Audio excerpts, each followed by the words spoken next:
Hello students. सो आज हम पढ़ेंगे क्लास 10th की। आज आपकी पहली क्लास है, कॉम्पिटिटिव की केमिस्ट्री की पहली क्लास है। सो बच्चों, पहले तो कंग्रेचुलेशंस, आप लोगों का सिलेक्शन हो गया कॉम्पिटिटिव बैच में। खुश हो and you should be motivated कि हम अब क्या प्रिपेयर करेंगे, NSE-GS कंपटीशन की प्रिपरेशन करेंगे कि केमिस्ट्री में क्या क्या टॉपिक्स आते हैं, हमने केमिस्ट्री में कैसे पढ़ना है। पहले हम एक क्विक डिस्कशन कर लेते हैं कि केमिस्ट्री में सिलेबस क्या है, राइट। सो चलो, यहाँ पर हमने एक सिलेबस लिखा है, लिस्ट ऑफ चैप्टर्स लिखे हैं कि ये चैप्टर्स हम अपने केमिस्ट्री के NSE-GS के लिए पढ़ेंगे, ठीक है।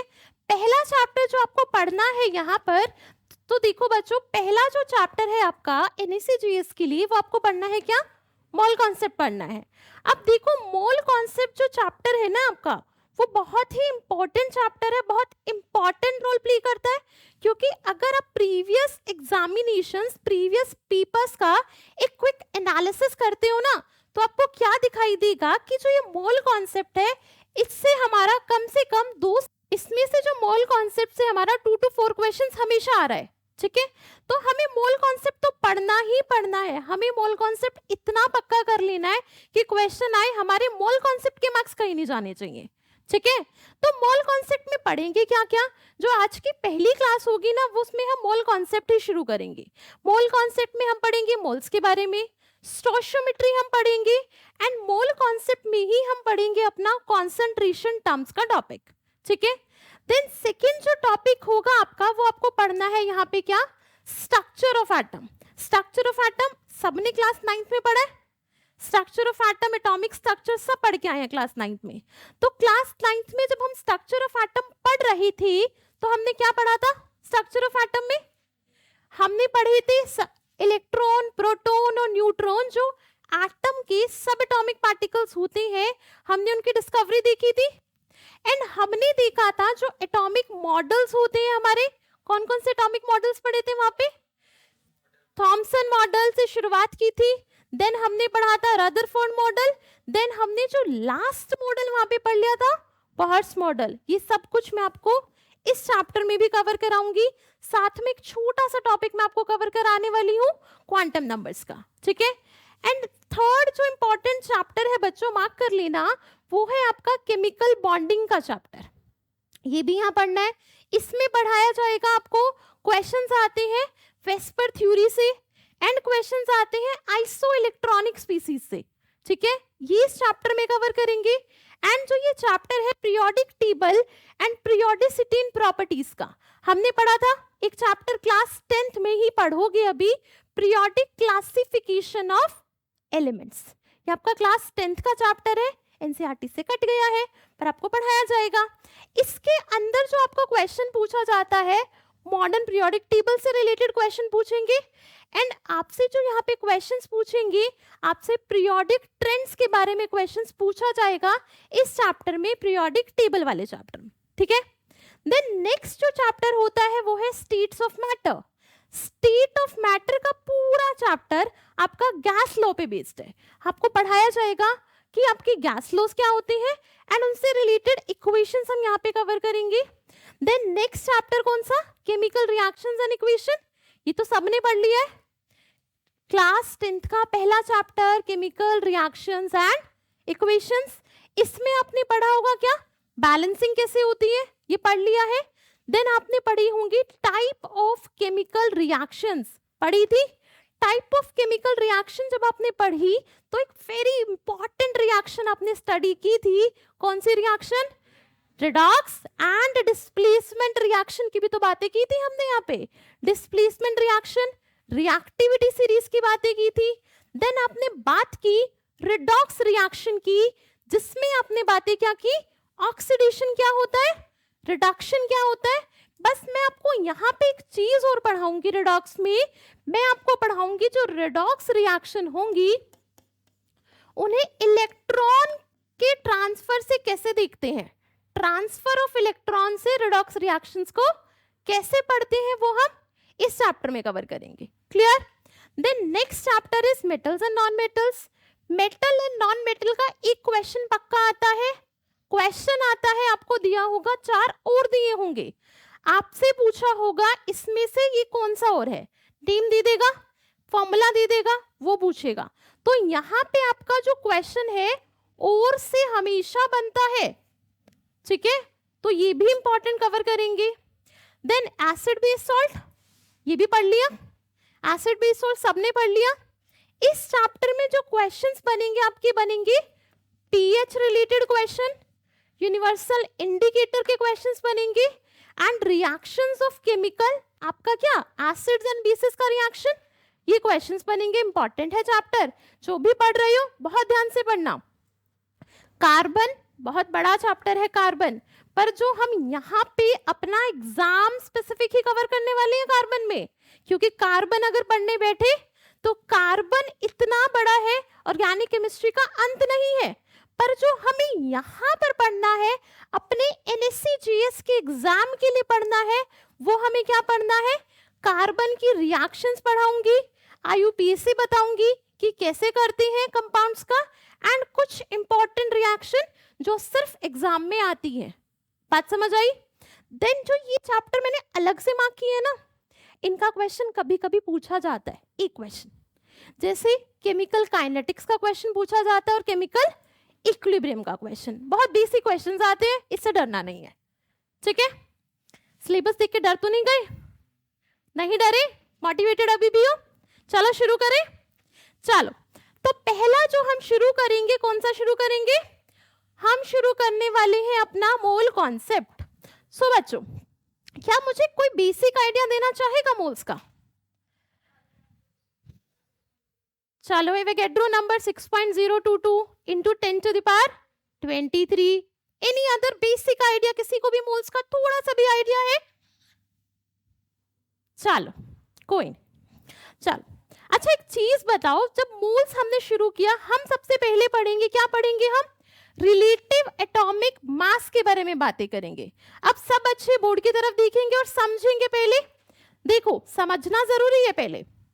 अब मुझे एक बात बताइए कि अगर सपोज कीजिए आप किसी ग्रोसरी शॉप पे जाते हैं, ग्रोसरी शॉप पे अब मैं आपको बोलती हूं कि 1 किलोग्राम टमाटर ले आओ, ले आओगे?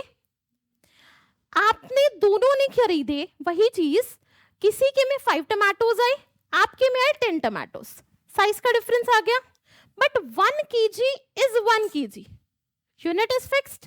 1 किलोग्राम 1 किलोग्राम 3 किलोग्राम रहेगा। मैं कहती हूं लेंथ को मेजर कर लो, लेंथ को मेजर करोगे 1 मीटर को, 1 मीटर फिक्स किया है किसी ने, 1 किलोग्राम फिक्स किया है किसी ने। क्या मैं 1 किलोग्राम 1 मीटर को बदल सकती हूं? नहीं बदल सकती।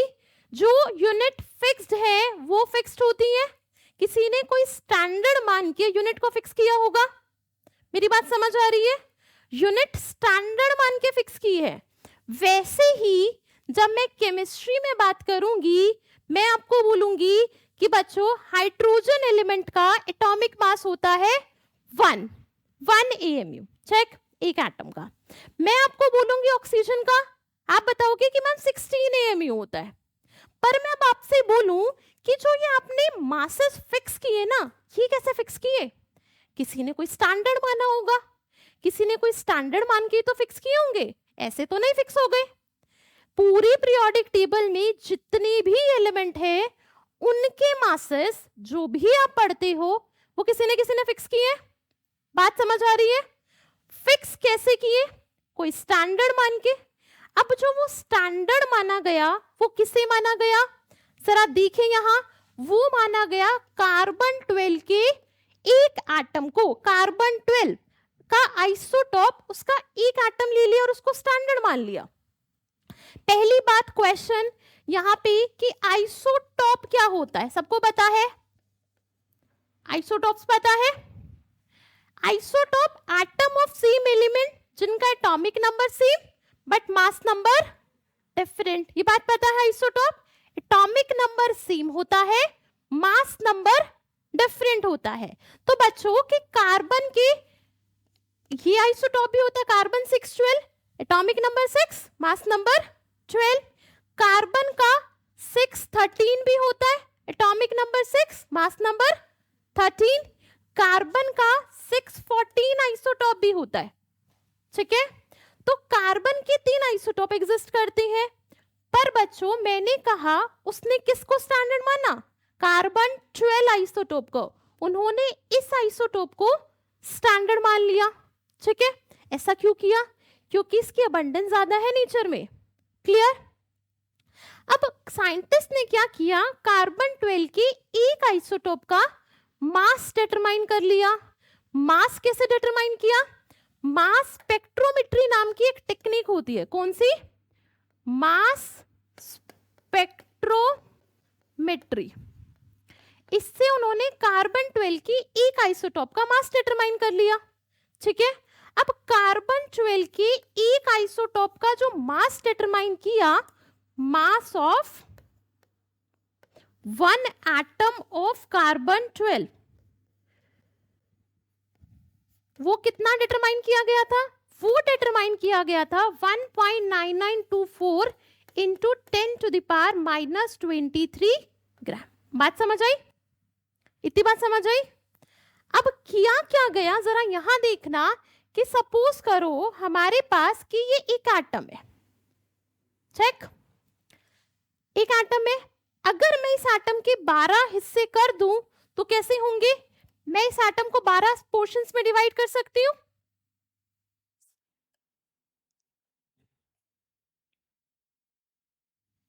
हो गए इस एटम के 12 पोर्शंस।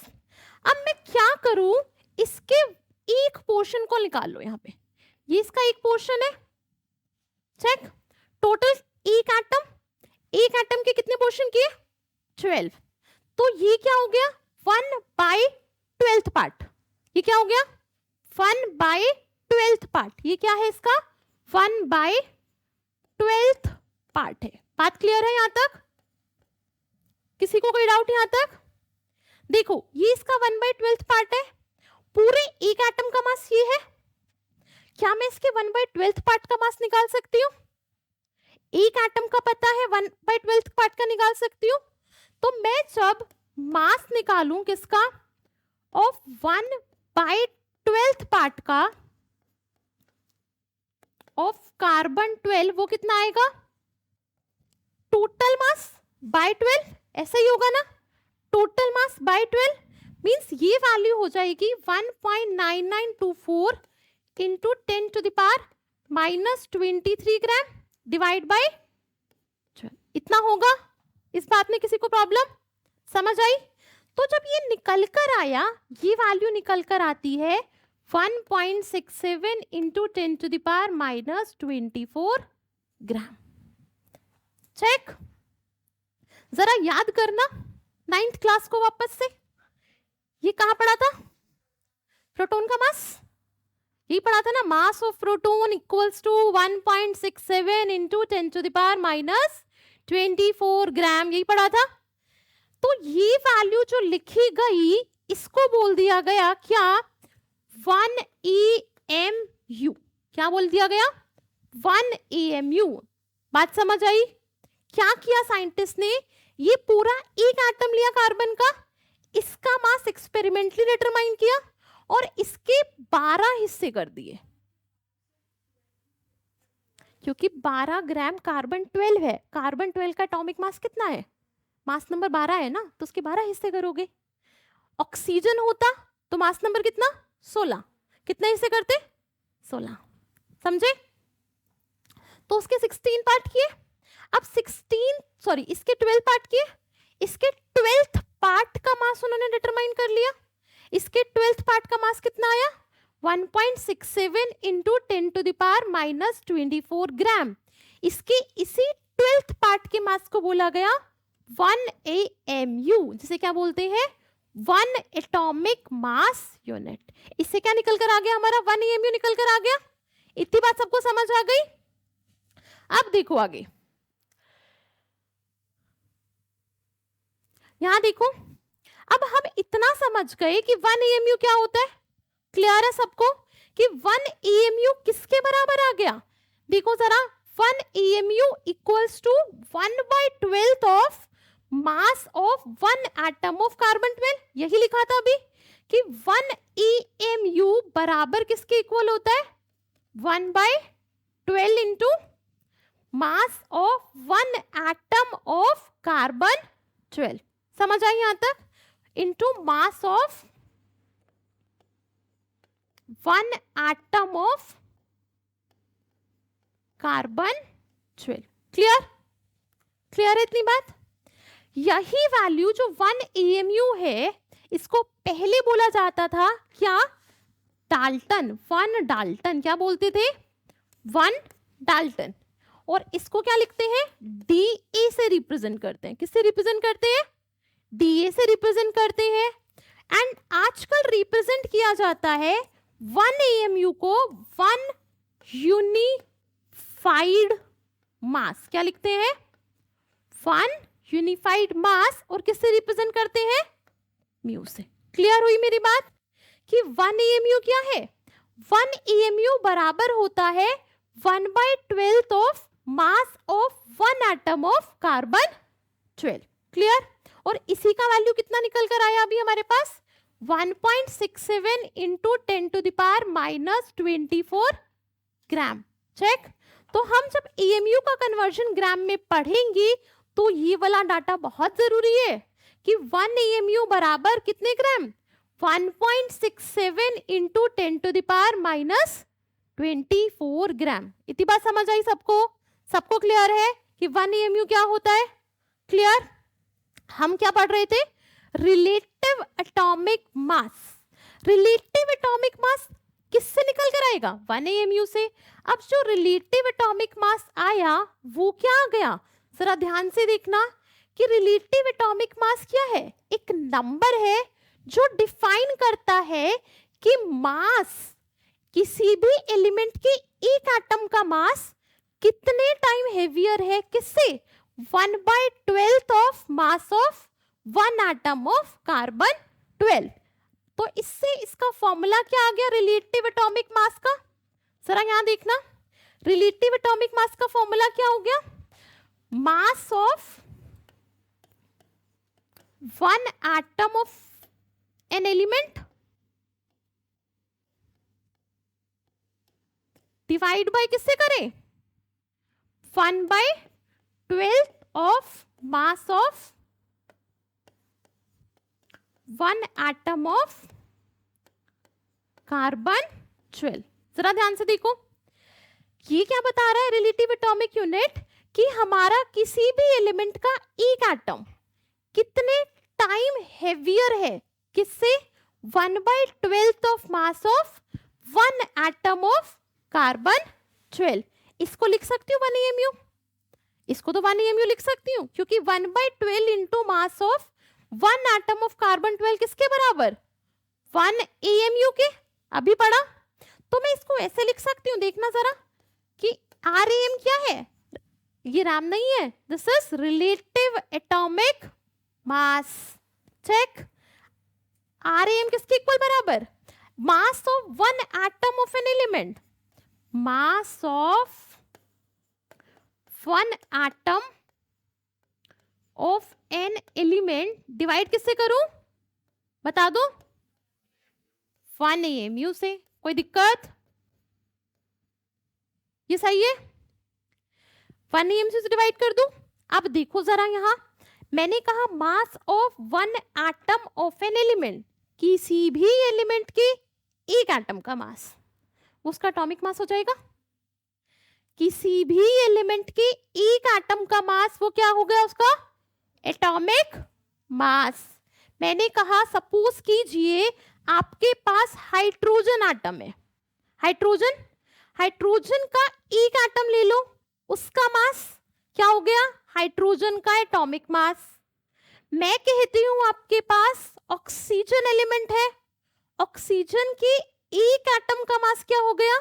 ऑक्सीजन का एटॉमिक मास। मैं कहती हूं आपके पास सल्फर है, सल्फर एलिमेंट है, सल्फर के एक एटम का मास क्या हो गया उसका? Atomic mass. मेरी बात समझ आई? सबको समझ आई कि मास of 1 atom of an element वो क्या उसका? Atomic mass. तो मैं यहां लिख सकती हूं कि रिलेटिव एटॉमिक मास बराबर एटॉमिक मास डिवाइडेड बाय, किससे डिवाइड करूं, 1 AMU से। इतनी बात क्लियर है? ये फॉर्मूला समझ आया सबको कि रिलेटिव एटॉमिक मास किसके बराबर हो गया, atomic mass divide by 1 AMU। दिक्कत किसी को भी, कोई भी दिक्कत किसी को? यहां तक क्लियर है? लिख लिया? जरा मुझे ये बताना अब तुम लोग, क्या रिलेटिव एटॉमिक मास की कोई यूनिट होगी? रिलेटिव एटॉमिक मास की कोई यूनिट होगी? Mass of one atom of element, ये भी AMU में है। 1 AMU जिससे डिवाइड कर रहे हो वो भी 1 AMU में है। मींस क्या इसकी कोई यूनिट होगी? डायमेंशनलेस क्वांटिटी होगी, इसकी कोई यूनिट नहीं होगी। मैं कह सकती हूं कि रिलेटिव एटॉमिक मास यूनिटलेस क्वांटिटी होती। क्या होती है? यूनिटलेस या डायमेंशनलेस क्वांटिटी होती है, बोल सकते हैं। तो मैं कह सकती हूं कि this is a dimension less quantity, क्योंकि बेसिकली ये तो एक नंबर है ना। ये क्या है? मैंने तो कहा ये एक नंबर है। यहां जरा डेफिनेशन देखना, मैंने कहा ये तो एक नंबर है जो सिर्फ क्या डिफाइन कर रहा है कि एक एटम का, किसी भी एलिमेंट के एक एटम का मास कितने टाइम हेवियर है, 4 गुना, 5 गुना, 6 गुना। वो तो सिर्फ क्या बता रहा है, रिलेट करके बता रहा है कि कितने टाइम हेवी है। बात समझ आ रही है? तो ये तो सिर्फ एक नंबर है। क्या नंबर की कोई यहाँ पे यूनिट होगी? नहीं होगी। मींस ये कैसा है? Unitless quantity. मेरी बात समझ आई? रिलेटिव एटॉमिक मास समझ आया कैसे निकालना है? क्लियर है? आगे बढ़े।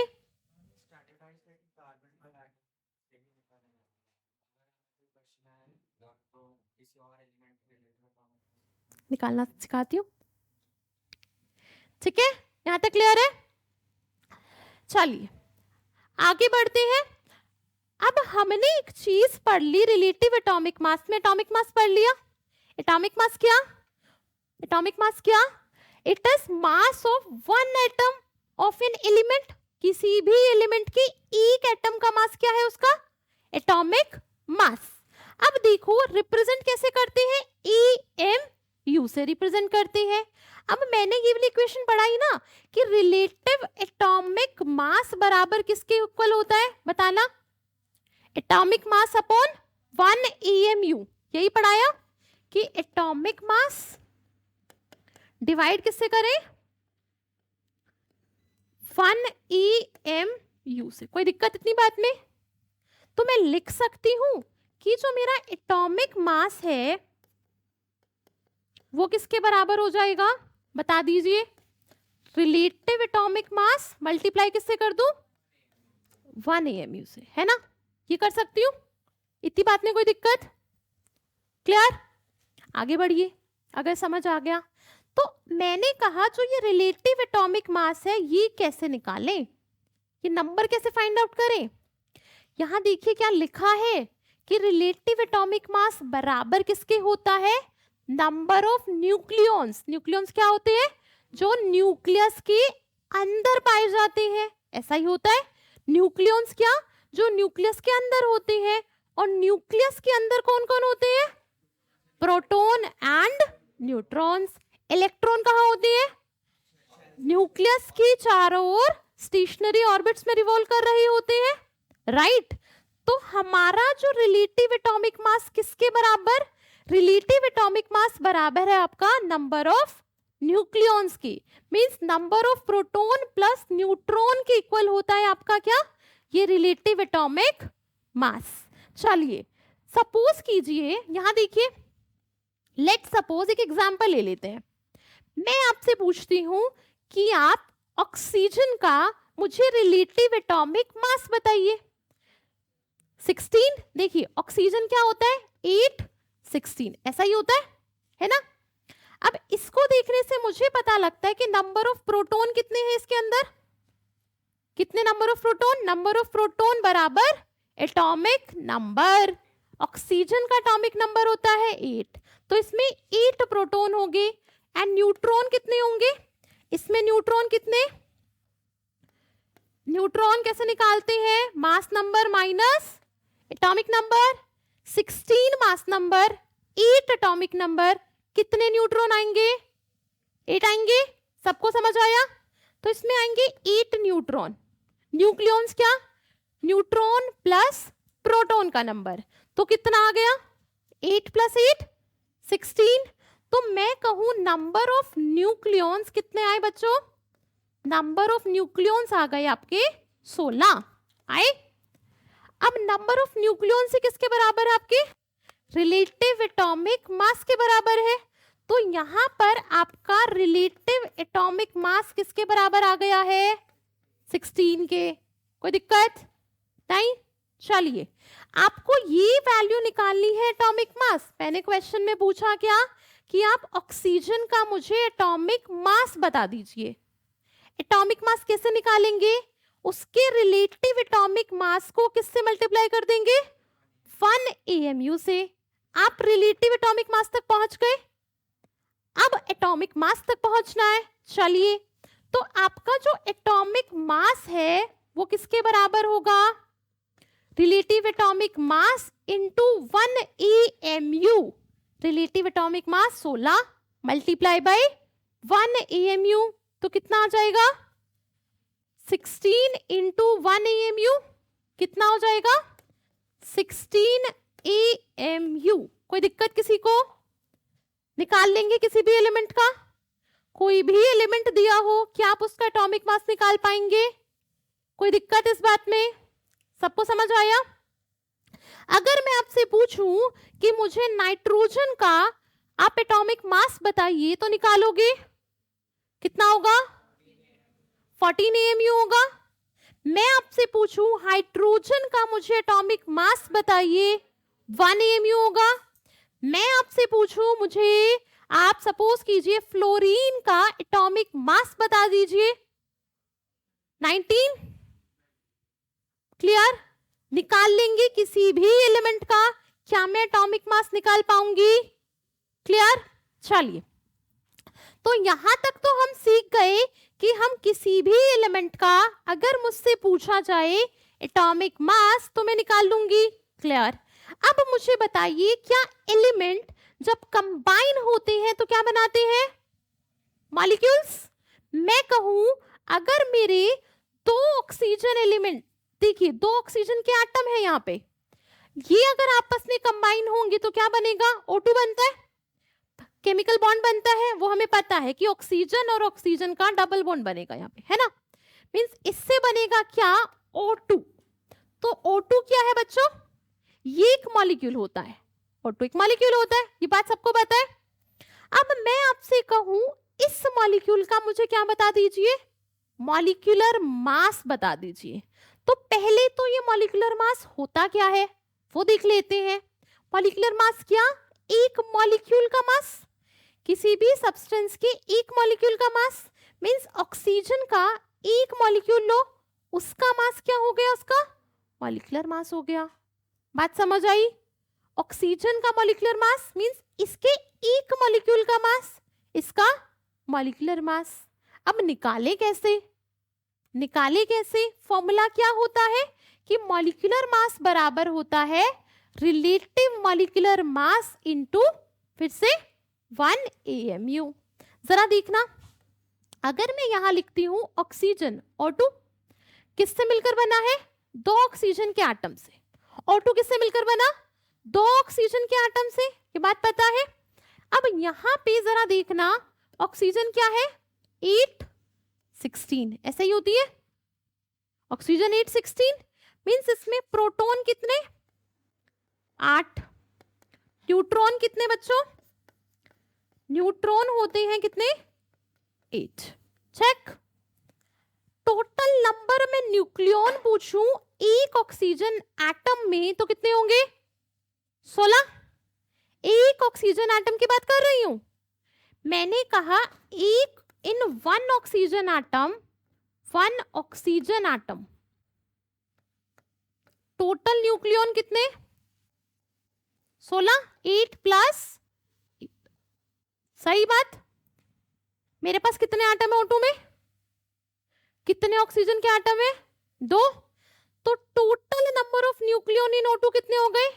16 इंटू 2, टोटल कितने हो गए? 32। तो इन O2 न्यूक्लियॉन्स कितने हो गए बता दीजिए? न्यूक्लियॉन्स हो गए 16 मल्टीप्लाई बाय 2 विच इज 30। कोई दिक्कत नहीं? बहुत इजी। चलिए अब आगे अगर हमें क्या निकालना है, मैंने पूछा कि O2 का आप मुझे क्या बताइए? मॉलिक्यूलर मास बताइए। क्या ही पूछा कि आप ऑक्सीजन का मुझे मॉलिक्यूलर मास बता दीजिए। फॉर्मूला क्या है? मॉलिक्यूलर मास बराबर relative molecular mass into 1 AMU। यही होता है कि मॉलिक्यूलर मास बराबर होता है रिलेटिव मॉलिक्यूलर मास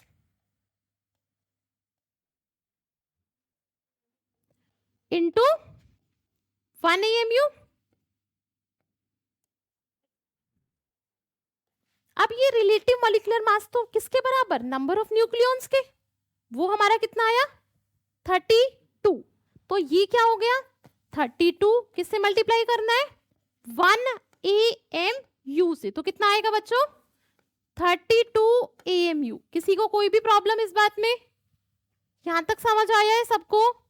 क्लियर है कि ऑक्सीजन का अगर मैं क्वेश्चन में बोलूं कि रिलेटिव मॉलिक्यूलर मास कितना, वो तो 32। बट मैं क्वेश्चन में फिर से बोलूं कि ऑक्सीजन का आप मुझे मॉलिक्यूलर मास बताइए, तो आप क्या लिखेंगे? 32 AMU। कभी भी अगर क्वेश्चन में पूछा है कि आप उसका रिलेटिव मॉलिक्यूलर मास ऑक्सीजन का बताइए और ऑप्शन में गिवन है 32 AMU और सेकेंड ऑप्शन गिवन है 32, क्या आंसर लगाएंगे? AMU नहीं लगा के आना है। बात समझ आ गई? सबको समझ आ गया कि मॉलिक्यूलर मास कैसे निकालते हैं, एटॉमिक मास कैसे निकालते हैं? क्लियर? बढ़े आगे। चलिए, तो यहां तक हम क्लियर हो गए कि मॉलिक्यूलर मास कैसे निकालते हैं, एटॉमिक मास कैसे निकालते हैं। तो ये टेबल जो है आपकी वो क्या है? इस टेबल में गिवन है 20 एटॉमिक नंबर तक। एटॉमिक नंबर भी है एलिमेंट्स के और एटॉमिक मास भी है। सो जरा देखना, पहला एलिमेंट क्या है? Hydrogen. Atomic number 1, atomic number सबको आते हैं, सबको याद है। चलिए, एटॉमिक मास मींस हाइड्रोजन के एक एटम का मास, वो क्या हो गया? 1 AMU, राइट। मैं अगर बात करती हूं हीलियम की, हीलियम का कितना? 4 AMU। हीलियम का यहाँ पे मैंने यूनिट्स नहीं लिखी है, ध्यान से देखो, मैं इसीलिए यूनिट्स लिखवा रही हूँ। हीलियम का कितना? 4 AMU। लिथियम का कितना? 7 AMU। बेरिलियम का 9 AMU। इंपॉर्टेंट है, याद रखने हैं सारे एलिमेंट्स। इन सब का आपको एटॉमिक मास याद रखना है, पूरा 1 से लेके 20 तक लिख लेंगे। जैसे सपोज कीजिए यहाँ पे सल्फर है, सल्फर का एटॉमिक मास कितना? 32 AMU।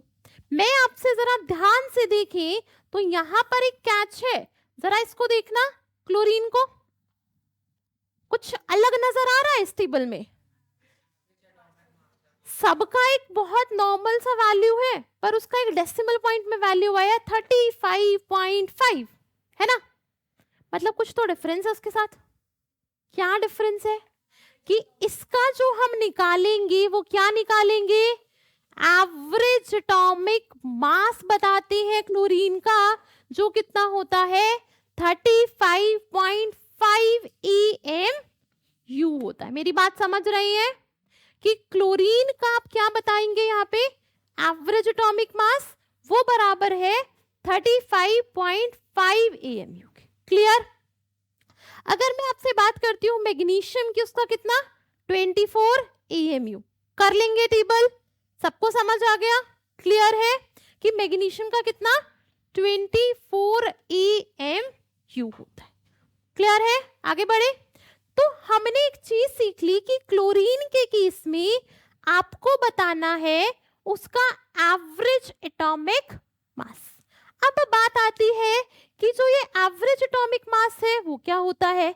जरा उससे पहले ये देख ले कि एवरेज मॉलिक्यूलर मासेस कैसे निकालते हैं, सॉरी मॉलिक्यूलर मासेस कैसे निकालते हैं कुछ कंपाउंड्स की।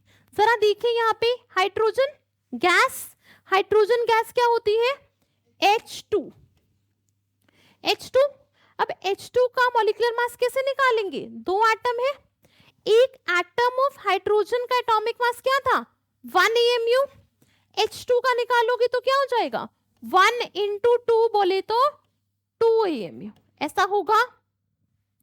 अगर मैं बात करती हूँ ऑक्सीजन गैस की, ऑक्सीजन O2, यहाँ ये तो बहुत इजी है, O2 का निकालेंगे। एक ऑक्सीजन एटम का एटॉमिक मास होता है 16 AMU। दो एटम होते हैं ऑक्सीजन में, तो टोटल कितना हो गया? 32 AMU। बहुत इजी। आगे बढ़ो जरा। वाटर, वाटर क्या होता है? H2O। Water is H2O। इसमें क्या होते हैं? दो एटम हाइड्रोजन के, एक एटम किसका? ऑक्सीजन का। मतलब इसमें एक ऑक्सीजन, दो हाइड्रोजन होती है। हाइड्रोजन के एक एटम का मास कितना? 1 AMU। यहाँ पे कितने हैं? 2। तो यहाँ पर क्या रखोगे? 2 मल्टीप्लाई बाय 1 प्लस किसका? ऑक्सीजन के एक एटम का मास, वो कितना होता है? 16 AMU होता है, प्लस 16, टोटल कितना आ गया? 18 होगा। क्लियर? आगे बढ़िए। मीथेन क्या होती है? CH4 होती है। मीथेन है CH4। मीथेन में क्या है? एक कार्बन, 4 हाइड्रोजन, है ना? एक कार्बन एटम है और 4 हाइड्रोजन एटम है। तो इसका जब मास निकालेंगे तो क्या होगा? कार्बन का कितना? 12 AMU प्लस 4 हाइड्रोजन है, मतलब 4 into 1 बोले तो कितना? 16 AMU। कोई दिक्कत? क्लियर हुई? आगे बढ़ना। सल्फ्यूरिक एसिड का फॉर्मूला H2SO4, H2SO, है ना? अब यहाँ सल्फ्यूरिक एसिड को देखना, 2 हाइड्रोजन, 1 सल्फर, 4 ऑक्सीजन। ऐसा ही है कि 2 हाइड्रोजन के एटम है, 1 सल्फर का एटम है और 4 हाइड्रोजन के एटम है। This is sulphuric acid. निकालना जरा सल्फ्यूरिक एसिड का। हमारे पास 2 हाइड्रोजन के एटम बोले तो 2 into 1, सल्फर का कितना? 32 प्लस 16 into, तो कितना आएगा? 98 AMU आ जाएगा। कोई दिक्कत? आगे बढ़ना। Ammonia, ammonia is NH3। Ammonia होती है NH3। एक नाइट्रोजन का कितना होता है? 14। नाइट्रोजन का होता है 14 और एक हाइड्रोजन का कितना? 1। कितनी है? 3, मतलब 3 into 1, तो कितना? 17 AMU। अगले बढ़ो। आगे दे रखा है ग्लूकोज, C6H12O, तो ये हो गया C6H12O6, है ना? फ्रक्टोज का भी यही फॉर्मूला होता है। अगर आपको ग्लूकोज का पूछ रहा है, अगर उसने फ्रक्टोज का पूछ लिया, वो भी यही है। ग्लूकोज का भी सेम, फ्रक्टोज का भी सेम, क्या? C6H12O6। क्लियर? अब देखिए जरा, अगर वो पूछता है ग्लूकोज का मॉलिक्यूलर मास, तो कैसे निकालेंगे? 6 कार्बन है, मतलब 6 into 12 प्लस 12 into 1 प्लस हमारा क्या? 16 into 6, कितना आएगा? 180 AMU। निकाल लेंगे खुद से, आगे कर लेंगे खुद से। Carbon dioxide, nitric acid, HNO3, एक नया कंपाउंड आ गया, ध्यान से देखना। पता है? देख लो जिसको नहीं पता। वो होता है NH2CONH2। लिख लीजिए बड़ा ध्यान से, ये होता है NH2CONH2। क्या होता है? आपको पढ़ाया जाएगा, इसका स्ट्रक्चर ही यही है, मॉलिक्यूल ही यही है। NH2, देखो मैं बता देती हूँ। जहां आप बात करेंगे यूरिया की, यूरिया होता है आपका NH2CONH2, ठीक है? मतलब इसको रिप्रेजेंट किसे करते हैं? NH2, आपको कार्बन में पढ़ाऊंगी ये CONH2। चेक। अभी के लिए याद रख लो, इसका मॉलिक्यूलर फॉर्मूला क्या होता है? NH2CONH2 और इसका मॉलिक्यूलर मास निकाल लो। ठीक, क्लियर है बात, सब समझ आया? तो हम एक चीज सीख गए, किसी भी एलिमेंट के एटम का मास निकाल सकते हैं, उसका एटॉमिक मास बता सकते हैं, एंड हम उसका ही क्या बता सकते हैं, मॉलिक्यूलर मास बता सकते हैं। यहां तक सबको समझ आ गया? बढ़े आगे। देन हमने एक चीज अभी नोटिस की कि क्लोरीन जो होता है उसका जो एटॉमिक मास हमने कितना लिखा, 35.5 AMU, इतना ही लिखा। तो हमने देखा जो क्लोरीन है उसके लिए क्या मेजर किया जाता है, क्या निकाला जाता है, उसका एवरेज एटॉमिक मास निकाला जाता है क्लोरीन का। ठीक है, वो अभी सीखेंगे कैसे। तब तक एक बार ये क्वेश्चन प्रैक्टिस करना। क्वेश्चन नंबर 1 क्या है कि रिलेटिव एटॉमिक मास नाइट्रोजन का निकालना है, एंड नाइट्रोजन का ही क्या निकालना है, हमें एटॉमिक मास बताना है। बहुत इजी है, जरा ध्यान से देखें। यहां पर सबका आंसर आया, क्या आया बता दो, 14 और 14 AMU। नाइट्रोजन होती है 714, है ना, नाइट्रोजन है 714। नाइट्रोजन में कितने प्रोटॉन, 7, एटॉमिक नंबर जितने प्रोटॉन 7, नंबर ऑफ न्यूट्रॉन की बातें करूं तो कितने, 7। तो यहां पे नंबर ऑफ न्यूक्लियॉन्स क्या होंगे, नंबर ऑफ न्यूक्लियॉन्स कितने होंगे बच्चों, 7 + 7 बोले तो 14, है ना। तो ये मेरे नंबर ऑफ न्यूक्लियॉन्स, तो मैंने कहा कि रिलेटिव एटॉमिक मास बराबर होता है किसके, नंबर ऑफ न्यूक्लियॉन्स के बराबर होता है। कितना आ गया, 14। क्या यूनिट आएगी कुछ यहाँ, नहीं, इसकी तो कोई यूनिट नहीं होती। देन मैंने पूछा इसका एटॉमिक मास निकाल दो। क्या एटॉमिक मास निकाल दोगे, क्या फॉर्मूला है बता दे, फॉर्मूला क्या है बच्चों, relative atomic mass into 1 AMU, यही होता है। इसका वैल्यू क्या, 14 × 1 AMU, कितना आ गया, 14 AMU। किसी को कोई भी दिक्कत, कर लेंगे ये क्वेश्चन, कर लेंगे सब। चलिए, तो हम ये सीख गए हैं कि ये कैसे निकालते हैं, तो ये क्वेश्चन निकाल दो अगर सीख गए तो। अगला क्वेश्चन क्या है कि हमारे पास find the molecular mass of carbon dioxide, निकालो। अगर हमें बताना है मॉलिक्यूलर मास किसका, CO2, कार्बन डाइऑक्साइड, तो जरा देखिए यहाँ पे CO2 यही है। अब CO2 में क्या है, एक कार्बन और 2 ऑक्सीजन के आटम, यही होते हैं। अब मुझे पता है कार्बन क्या है 612, ऑक्सीजन क्या है 816, ऐसा ही है।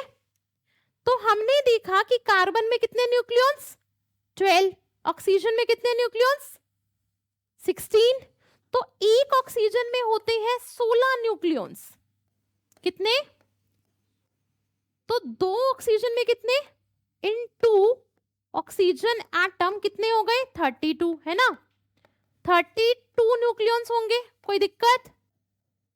तो इसका टोटल रिलेटिव एटॉमिक मास कितना आएगा, 32 + 12।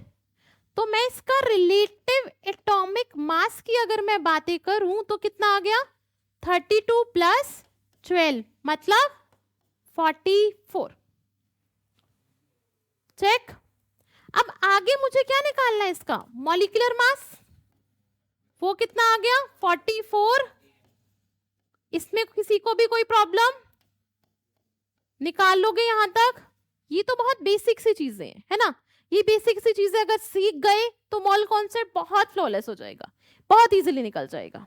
ठीक है, अब देखिए जरा, हम ये चीज देखेंगे कि क्लोरीन के अंदर जो 35.5 वैल्यू आई थी वो कैसे आई, क्यों आती है। अब देखो मैंने जो पढ़ना है यहाँ पे वो क्या देखना है हमें, एवरेज एटॉमिक मास। जरा ध्यान से देखिए तो यहाँ लिखा है कि एवरेज एटॉमिक मास जो होता है वो हम किस केस में कैलकुलेट करते हैं, आइसोटॉप। ओनली आइसोटॉप के केस में क्या कैलकुलेट किया जाता है, एवरेज एटॉमिक मास। देखिए जरा, मैंने कहा कि सपोज कीजिए आपके पास क्लोरीन के दो आइसोटोप होते हैं। कौन कौन से आइसोटोप होते हैं क्लोरीन के? क्लोरीन का एटॉमिक नंबर कितना?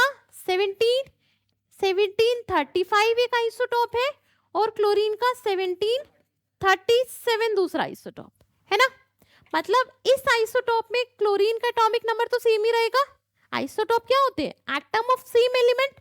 अगर एलिमेंट अगर सेम है तो क्या उनका एटॉमिक नंबर बदलेगा?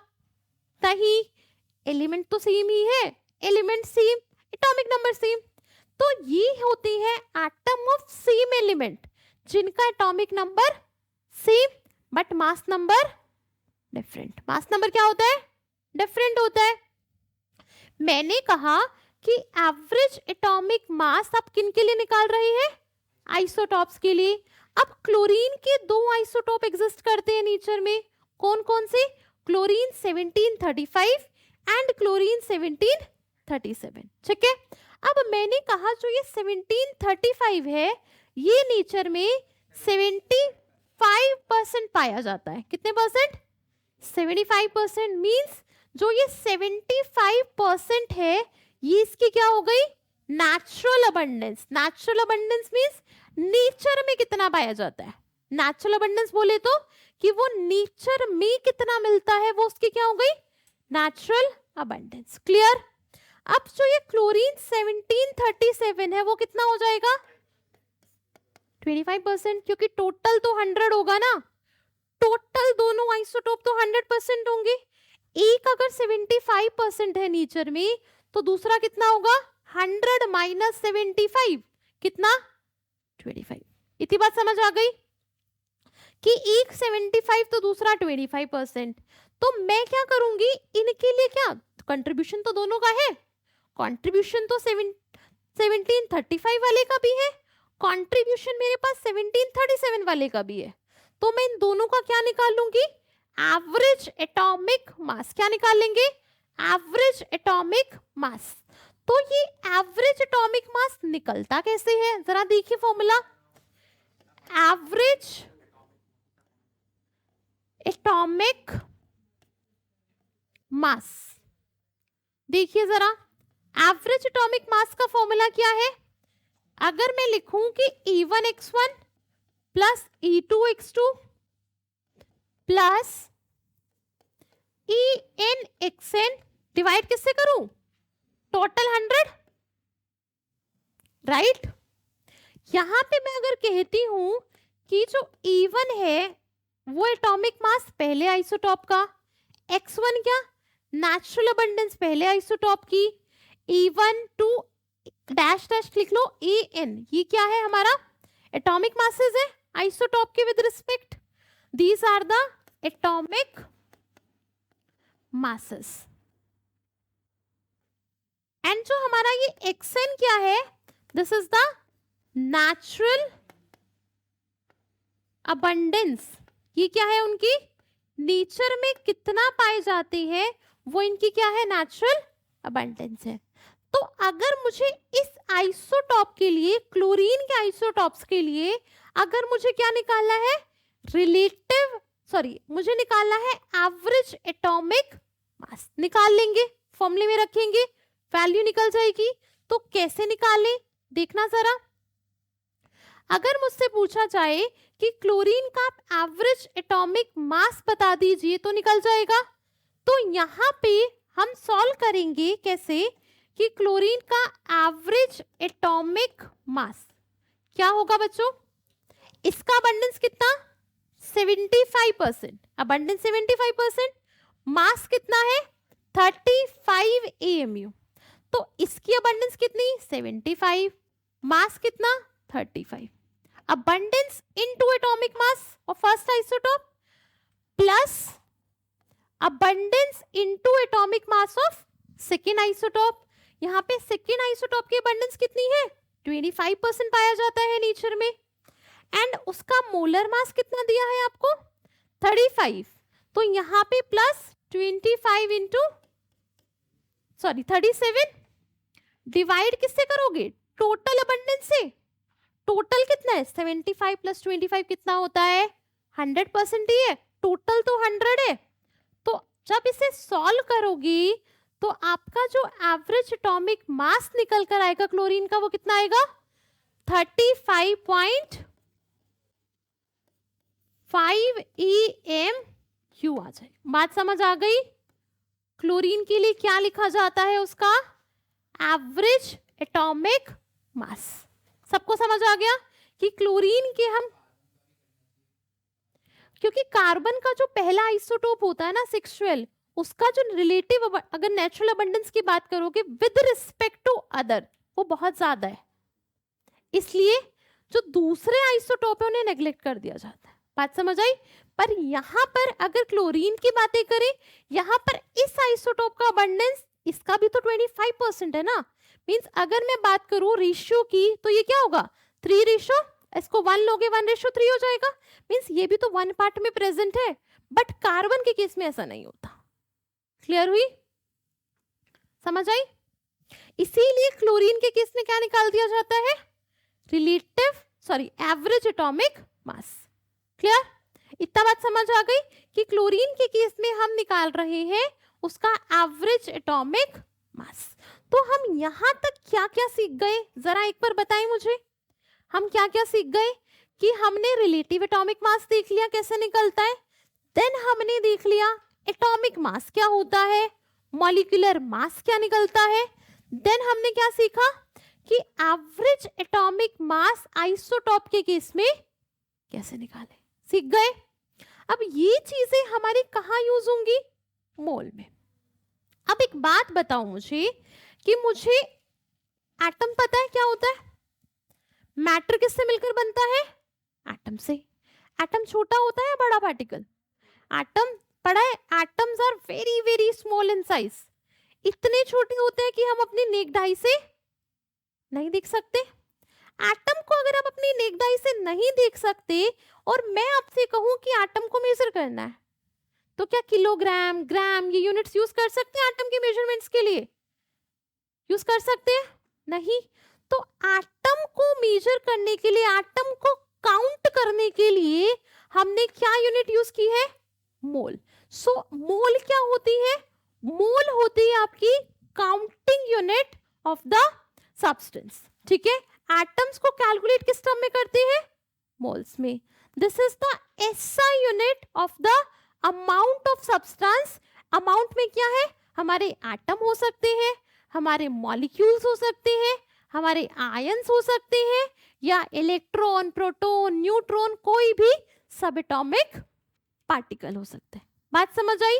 तो अब क्वेश्चन आता है कि ये मोल किसके बराबर, ये क्या होता है, इसे कैसे निकालते हैं?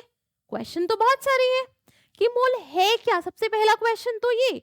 अब जरा मुझे एक बात बताइए, हमने जब पढ़ा रिलेटिव एटॉमिक मास, वहां मैंने आपको एक चीज मेंशन की कि कार्बन की एक एटम का मास कितना मैंने बताया था? मैंने बताया था 1 एटम ऑफ कार्बन, इसका मास मैंने कितना लिखवाया? 1.9924 इंटू 10⁻⁻23 ग्राम, इतना लिखवाया। ये मास आता है 1.9924 मल्टीप्लाई बाय 10⁻⁻23। चेक। क्या मैं ये कह सकती हूं कि इतने ग्राम में कार्बन 12 का एक एटम आता है? बात बोल सकती हूं? ये मैंने क्या बोली यहाँ पे कि कार्बन 12 के एक एटम का मास कितना? इतना। मैं अगर इसे दूसरी तरीके से बोलूं कि इतने ग्राम में कार्बन 12 का एक एटम आता है, बात बराबर? लेफ्ट से पकड़ो, राइट से बात तो बराबर है, दोनों बातें सेम, कोई डिफरेंस नहीं है। चेक। मैं इसको ऐसे लिख सकती हूं कि 1.9924 इंटू 10⁻⁻23 ग्राम में कार्बन का एक एटम आता है। ठीक है? कंटेन्स कितना? 1 एटम ऑफ। इस बात में किसी को भी कोई प्रॉब्लम नहीं? 23 है बच्चे, 23 लिखवाया है आपने, गलत लिखा है। ठीक है? इतनी बात समझ आती है कि इतने ग्राम में एक एटम, मैं कहूं 1 ग्राम में कितने एटम, निकल जाएगा यूनिटरी मेथड से। मैं अगर यहां कहूं कि 1 ग्राम में कितने एटम होंगे, मतलब 1/1.9924 इंटू 10⁻⁻³ एटम होंगे। किसी को कोई भी प्रॉब्लम? अब मैं अगर बोलूं कार्बन के 12 ग्राम, इसमें कितने एटम होंगे, 12 से मल्टीप्लाई कर दे, इसको 12 से मल्टीप्लाई कर दो, तो ये हो जाएगा 12 डिवाइड बाय 1.9924 मल्टीप्लाई बाय 10⁻⁻23। कोई दिक्कत नहीं? यही वैल्यू निकलकर किसके बराबर आएगी सॉल्व करेंगे तो 6.022 इंटू 10⁻23 एटम्स। जरा ध्यान से देखिए, ये क्या है, ये क्या निकल कर आ गया, एवोगैड्रोस नंबर Na। इसी को बोला जाता है क्या 1 मोल, इसी को बोला जाता है क्या एवोगैड्रोस नंबर। क्या बोला जाता है? Avogadro's number. चेक, इसी को बोलते हैं एवोगैड्रो नंबर। इसी को डिनोट करते हैं किससे? Na से। सो जरा ध्यान से देखिए यहाँ क्या किया हमने क्या किया है, देखो मोल कॉन्सेप्ट में बहुत सारे डाटा है, डाटा याद रखना बहुत जरूरी है। Na क्या होता है, मोल के फॉर्मूलाज क्या होते हैं, सब याद रखने हैं, क्योंकि जिसने मोल पक्का कर लिया पूरी केमिस्ट्री कर जाएगा। तो मोल तो पक्का कर लेना। यहाँ देख लो, मैंने क्या कहा, कार्बन 12 के एक एटम का मास इतना। चेक, मैंने कहा इतने ग्राम में कार्बन 12 का एक एटम आता है, कोई दिक्कत नहीं। तो 1 ग्राम में कितने आएंगे? 1/10। मैं बोलूं 12 ग्राम में कितने आएंगे, 12 से मल्टीप्लाई कर दो। यही सॉल्व करके कितना आ रहा है, इतने एटम। यही किसको बोला जाता है 1 मोल। तो अगर मैं बात करूं 1 मोल क्या, 1 मोल किसके बराबर, 1 मोल किसके बराबर, 1 मोल बराबर हुआ उतने पार्टिकल्स के जितने एटम होते हैं किसमें, 12 ग्राम ऑफ कार्बन 12 में। 12 ग्राम ऑफ कार्बन 12 में जितने एटम होते हैं ना, उतने ही 1 मोल में पार्टिकल होते हैं। पार्टिकल क्या पता एटम हो, पार्टिकल मॉलिक्यूल हो, पार्टिकल आयन हो, पार्टिकल इलेक्ट्रॉन, प्रोटॉन, न्यूट्रॉन, कुछ भी हो सकते हैं। सब किसके बराबर होगा वो 1 मोल किसके बराबर, इतने एटम। ये एटम किसके अंदर है, 12 ग्राम ऑफ कार्बन 12 के अंदर है। मेरी बात समझ आ रही है? 1 मोल क्या, 1 मोल बराबर किसके, 1 मोल उतने एटम्स के बराबर जितने किसमें है, 12 ग्राम ऑफ कार्बन 12 में। 12 ग्राम ऑफ कार्बन 12 में कितने एटम है, एवोगैड्रो Na एटम है। तो 1 मोल क्या मैं लिख सकती हूँ, Na के बराबर हो गया। मैं 1 मोल को Na के बराबर लिख सकती हूँ। ये बात समझ आई? तो देखिए जरा, अगर ये समझ आ गई है तो जरा यहाँ देखिए कि 1 मोल क्या होता है। 1 मोल क्या, इसने कहा 1 mole that quantity which contain as many entities. इसने कहा which contain as many entities या पार्टिकल्स। कितने पार्टिकल है, जितने एटम है किसमें, 12 ग्राम ऑफ कार्बन 12 आइसोटोप में। यही बात की ना। और हमारे कितने एटम आए, 12 ग्राम ऑफ कार्बन 12 आइसोटोप के। एवोगैड्रो नंबर के जितने ही तो एटम आए, Na के जितने ही तो एटम आए। तो 1 मोल किसके बराबर, एवोगैड्रो नंबर। अब जो ये हमारे जो एंटिटीज है, पार्टिकल, मैंने कहा आपका एटम भी हो सकता है, मॉलिक्यूल भी हो सकता है, आयन, इलेक्ट्रॉन, प्रोटॉन, न्यूट्रॉन, कुछ भी हो सकता है। बात समझ आ गई? तो अगर मैं लिखूं यहां पर, देखिए जरा कि 1 mole of atom, 1 mole atom का किसके बराबर होगा, 6.023 इंटू 10⁻23 एटम्स के। मतलब Na एटम्स के बराबर। चेक। अगर मैं बात करूं 1 मोल ऑफ मॉलिक्यूल्स की, तो किसके बराबर हो गया? Na मॉलिक्यूल्स के। ये बराबर हो गया Na मॉलिक्यूल्स के, है ना। अगर मैं बात करूं 1 मोल ऑफ आयंस की, तो ये किसके बराबर हो गया? Na आयंस के। तो बेसिकली सब किसके बराबर है? एवोगैड्रो नंबर के।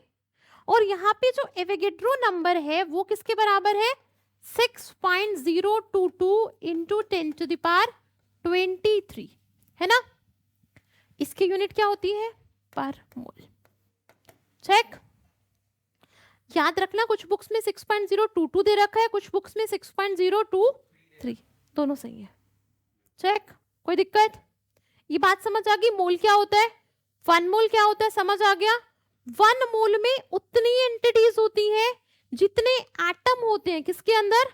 12 ग्राम ऑफ कार्बन 12 आइसोटोप।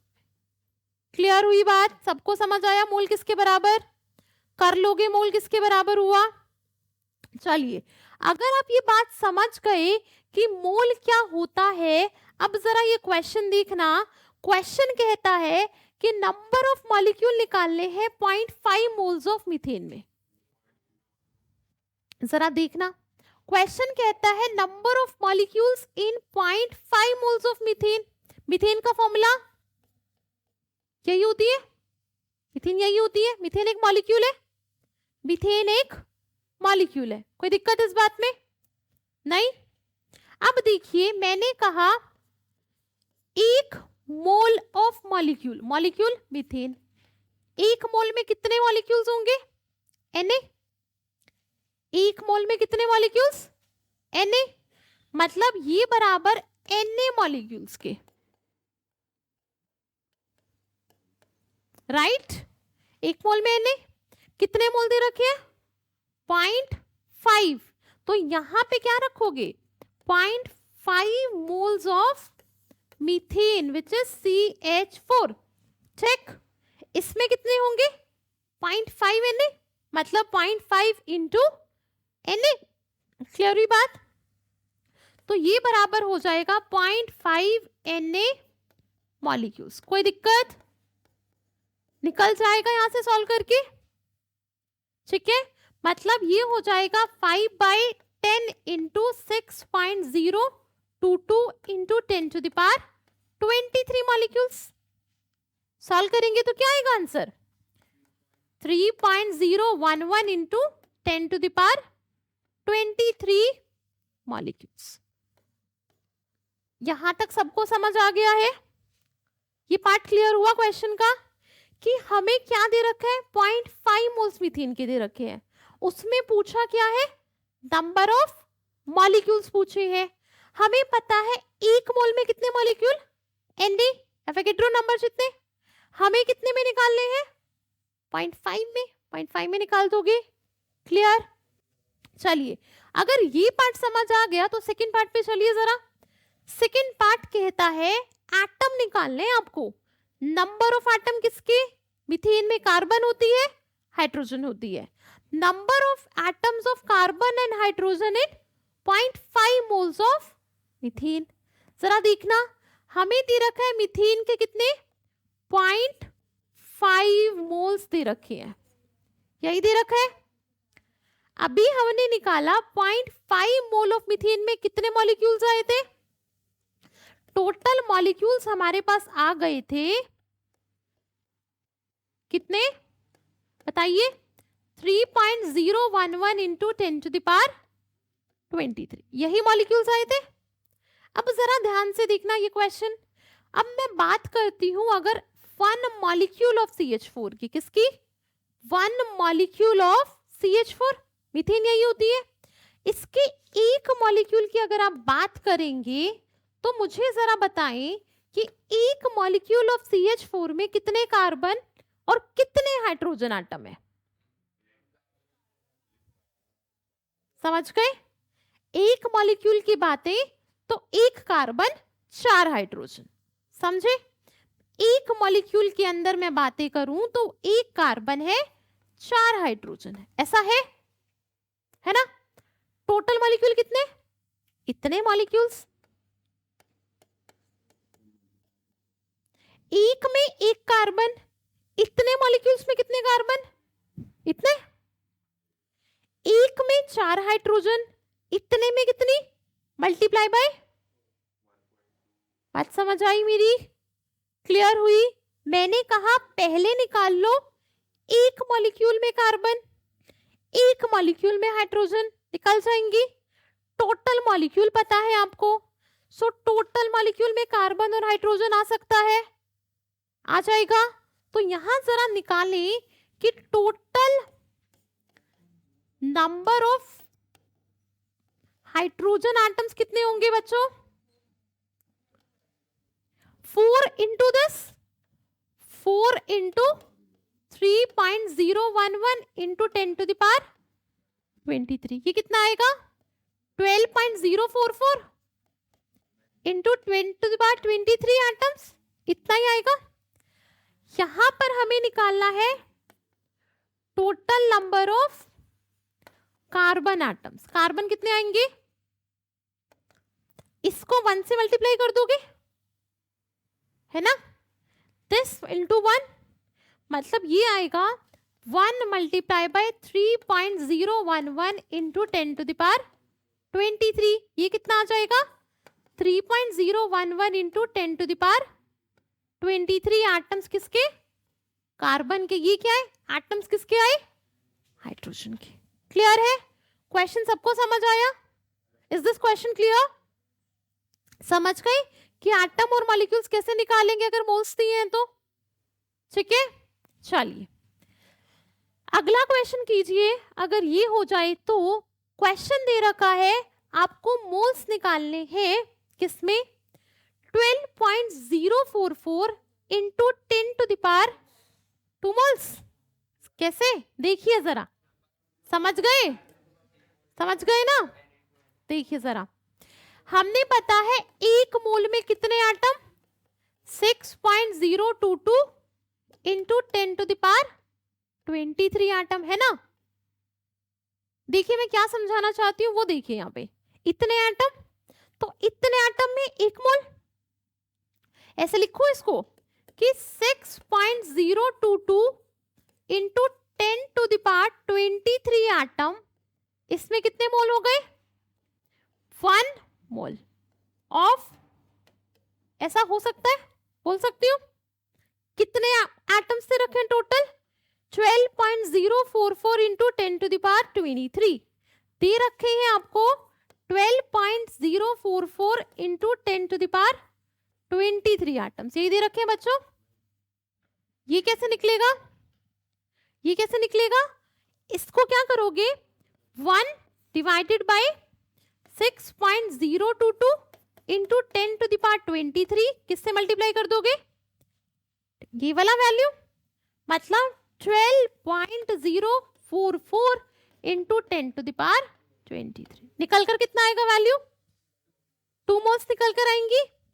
अब जरा ध्यान से देखना, क्या ये फॉर्मूला बन गया? ध्यान से देखो, जरा ध्यान से देखना, मैंने क्या निकाले? मोल्स कैलकुलेट किए, नंबर ऑफ मोल्स निकाले। नंबर ऑफ मोल्स का फॉर्मूला क्या बन गया? ये मेरे पास क्या थे? गिवन नंबर ऑफ एटम्स थे, जितने मुझे एटम्स दे रखे थे। मैं कह सकती हूँ given number of atom, molecule, कुछ भी दे सकता है वो। ये given number of particles divide किससे किया आपने? एवोगैड्रो नंबर से, Na से डिवाइड किया ना। बात समझ आ रही है? मैंने कहा मोल्स कैसे कैलकुलेट किया आपने? देखिए ये क्या है? Given number of particles, atom भी हो सकते हैं, मॉलिक्यूल्स भी। डिवाइड किससे कर रहे हो? Na से। तो क्या यहाँ पर एक फॉर्मूला बन गया? कौन सा फॉर्मूला बना? देखिए फॉर्मूला क्या बना कि मैं मोल्स कैलकुलेट कर सकती हूं। नंबर ऑफ मोल्स किसके बराबर हो गया? नंबर ऑफ मोल्स किसके बराबर हो गया? गिवन नंबर ऑफ एटम्स या given number of molecules, given number of ions, divide किससे करोगे? एवोगैड्रो नंबर से। तो मैं लिख सकती हूं गिवन नंबर ऑफ पार्टिकल्स, लिख दूं, पार्टिकल्स में सब कुछ आ जाएगा, given number of particles, given number of particles divide किससे किया, एन एवोगैड्रो नंबर।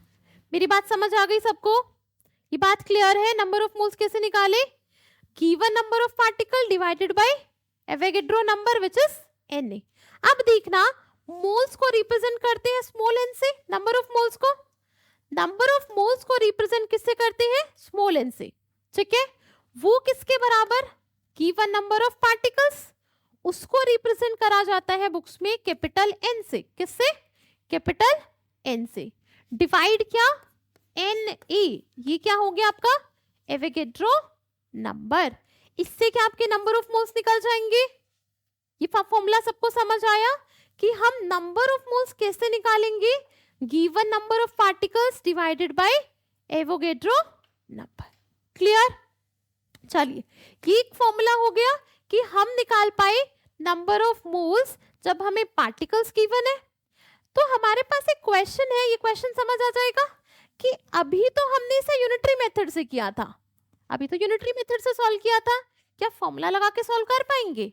हमें दे रखे हैं ऑक्सीजन के एटम, तो नंबर ऑफ मोल्स का फॉर्मूला क्या हो गया बच्चों, नंबर ऑफ मोल्स हो गए किसके बराबर बताइए, given number of particle divided by Avogadro number.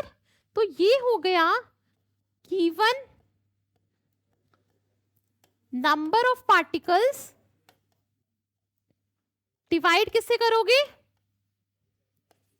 Avogadro number से, Na से, ऐसे करोगे। तो यहां पर पार्टिकल्स कितने दे रखे हैं, इतने एटम्स दे रखे हैं, मतलब 12.044 इंटू 10⁻23 एटम्स ये दे रखे हैं, ठीक है। डिवाइड किससे करोगे, 6.022 इंटू 10⁻23, तो कितने मोल्स आ जाएंगे। बात समझ आया, डायरेक्ट फॉर्मूला समझ आ गया, फॉर्मूला सबको क्लियर है कि नंबर ऑफ मोल्स कैसे निकाले, given number of particle divided by Avogadro number. एक फॉर्मूला ये होता है मोल्स निकालने का, ठीक है। अब अगर हमारे पास सिस्टम में क्या गिवन हो, गैसेस गिवन हो, कि कोई भी केमिकल रिएक्शन ऐसी हो रही है जिसमें रिएक्टेंट और प्रोडक्ट दोनों में गैसेस गिवन है। फॉर एग्जाम्पल लेट सपोज कीजिए कि आपके पास, आपने पढ़ी है रिएक्शन, अमोनिया का डिकम्पोजिशन, अमोनिया का प्रोडक्शन, हेबर प्रोसेस, अमोनिया का प्रोडक्शन, कि नाइट्रोजन किससे रिएक्ट कर रहा होता है, हाइड्रोजन से। क्या मिलती है, ये रिएक्शन होती है, यही रिएक्शन है। इसके अंदर अगर मैं देखूं, नाइट्रोजन क्या है, गैस, हाइड्रोजन क्या है, और अमोनिया भी क्या होती है, ये होती है। अब मुझे बताइए, अगर मैं कहूं कि यहां पे मेरे पास क्या है कि मोल्स, हमारे पास गिवन है वॉल्यूम, वॉल्यूम ऑफ गैसेस दे रखा है, और मुझे निकालने हैं क्या, मोल्स निकालने हैं। तो कैसे निकालें, गैसेस के केस में क्या करें, तो जरा ध्यान से देखें, यहाँ पे गैसेस में हमारे पास कंडीशंस होती हैं, कंडीशंस लगती है एसटीपी पे, किस पे लगती है, एसटीपी पे। इसे क्या बोलते हैं, स्टैंडर्ड टेम्परेचर एंड प्रेशर।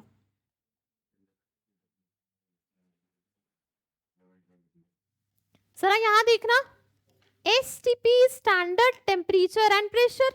अब एसटीपी की कंडीशन क्या होती है, एसटीपी की कंडीशन क्या होती है कि जब मेरा टेम्परेचर 0 डिग्री सेल्सियस, कितना, 0 डिग्री सेल्सियस, एंड जो मेरा प्रेशर है वो कितना होता है, 1 atm, मतलब 1 एटमॉस्फेरिक प्रेशर हो, टेम्परेचर मेरा 0 डिग्री सेल्सियस हो, तो कहता है कि मेरा 1 मोल ऑफ गैस, कितना मोल, 1 मोल ऑफ गैस कितना वॉल्यूम ऑक्यूपाई कर रही है, 4 लीटर ऑफ वॉल्यूम ऑक्यूपाई करता है मेरा 1 मोल ऑफ गैस। बात समझ आई? मैंने क्या कहा, जब मेरा टेम्परेचर 0 डिग्री सेल्सियस हो एंड प्रेशर मेरा 1 एटमॉस्फेरिक हो, तो मेरा 1 mole of gas 22.4 litre of the volume occupy कर रहा है। क्लियर हुई बात? अब देखिए कुछ बुक्स ऐसे देंगी, जरा ध्यान से देखना, आप कुछ बुक्स रेफर करोगे तो वो बुक्स कैसे देंगी कि टेम्परेचर 0 डिग्री ही, प्रेशर आपका 1 atm, वो यहाँ पे प्रेशर को 1 atm ना देके 1 बार दे देती है। चेक, वो कहेंगी ओके। सो बच्चे कैटलिस्ट की जो आप बातें कर रहे हो ना कि कैटलिस्ट क्या होते हैं, सो कैटलिस्ट वो सब्सटेंस होते हैं जो क्या करते हैं, रिएक्शन में पार्टिसिपेट करके क्या करेंगे, रिएक्शन की स्पीड इंक्रीज करते हैं। एंड क्या वो रिएक्शन में पार्टिसिपेट करते हैं, क्या वो रिएक्शन में कंज्यूम होते हैं? नहीं। सो कैटलिस्ट का मेन काम होता है रिएक्शन में रिएक्शन की स्पीड को बढ़ाना। क्लियर? वो पॉजिटिव और नेगेटिव कैटलिस्ट दोनों होते हैं, ठीक है, उन्हें इनहिबिटर्स बोलेंगे। ठीक है, देखिए हम क्या डिस्कस कर रहे थे, एसटीपी पे कंडीशंस क्या होती है। मैंने कहा 0 डिग्री सेल्सियस टेम्परेचर होता है, प्रेशर 1 atm होता है, तो 1 मोल ऑफ गैस कितना वॉल्यूम ऑक्यूपाई करता है, 22.4 लीटर। क्लियर? कुछ बुक्स ये देती हैं कि जब टेम्परेचर 0 डिग्री सेल्सियस, प्रेशर 1 बार, तो नंबर ऑफ मोल्स कितना, 1 मोल, वॉल्यूम वो देंगी कितना, 22.7 लीटर। चेक, 22.7 लीटर, दोनों सही है, अपनी कैलकुलेशन के अकॉर्डिंग हम यूज करेंगे। चेक, जहां हमारी कैलकुलेशन इजी हो जाए। ठीक है, अब देखिए मैंने कहा 1 मोल गैस का कितना वॉल्यूम ऑक्यूपाई करता है, 22.4 litre of volume 1 mole occupy कर रहा है। तो यहाँ पे क्या मैं नंबर ऑफ मोल्स निकाल सकती हूँ? अगर मैं बात करूं, देखिए जरा ध्यान से, 22.4 लीटर गैस कितना वॉल्यूम ऑक्यूपाई कर रही है, 1 मोल। अगर मैं बात करूं 44.8 लीटर वॉल्यूम गिवन है आपको, मतलब 44.8 लीटर ऑफ वॉल्यूम गिवन है, तो कितना आएगा, कैसे आएगा, 1 डिवाइड बाय 22.4 इंटू 44 बराबर कितना, ऐसा ही होगा, है ना। जरा ध्यान से देखें इसको, मैंने कैसे किया कि ये 44.8 क्या है, given volume, volume of gas eight STP जो दे रखा है हमें, डिवाइड किससे कर दिया, 22.4 लीटर से, तो क्या निकल कर आ गए मेरे, मोल्स निकल कर आ गए। तो क्या इससे एक फॉर्मूला डराइव हो गया कि मेरा नंबर ऑफ मोल्स बराबर होता है number of moles given volume of gas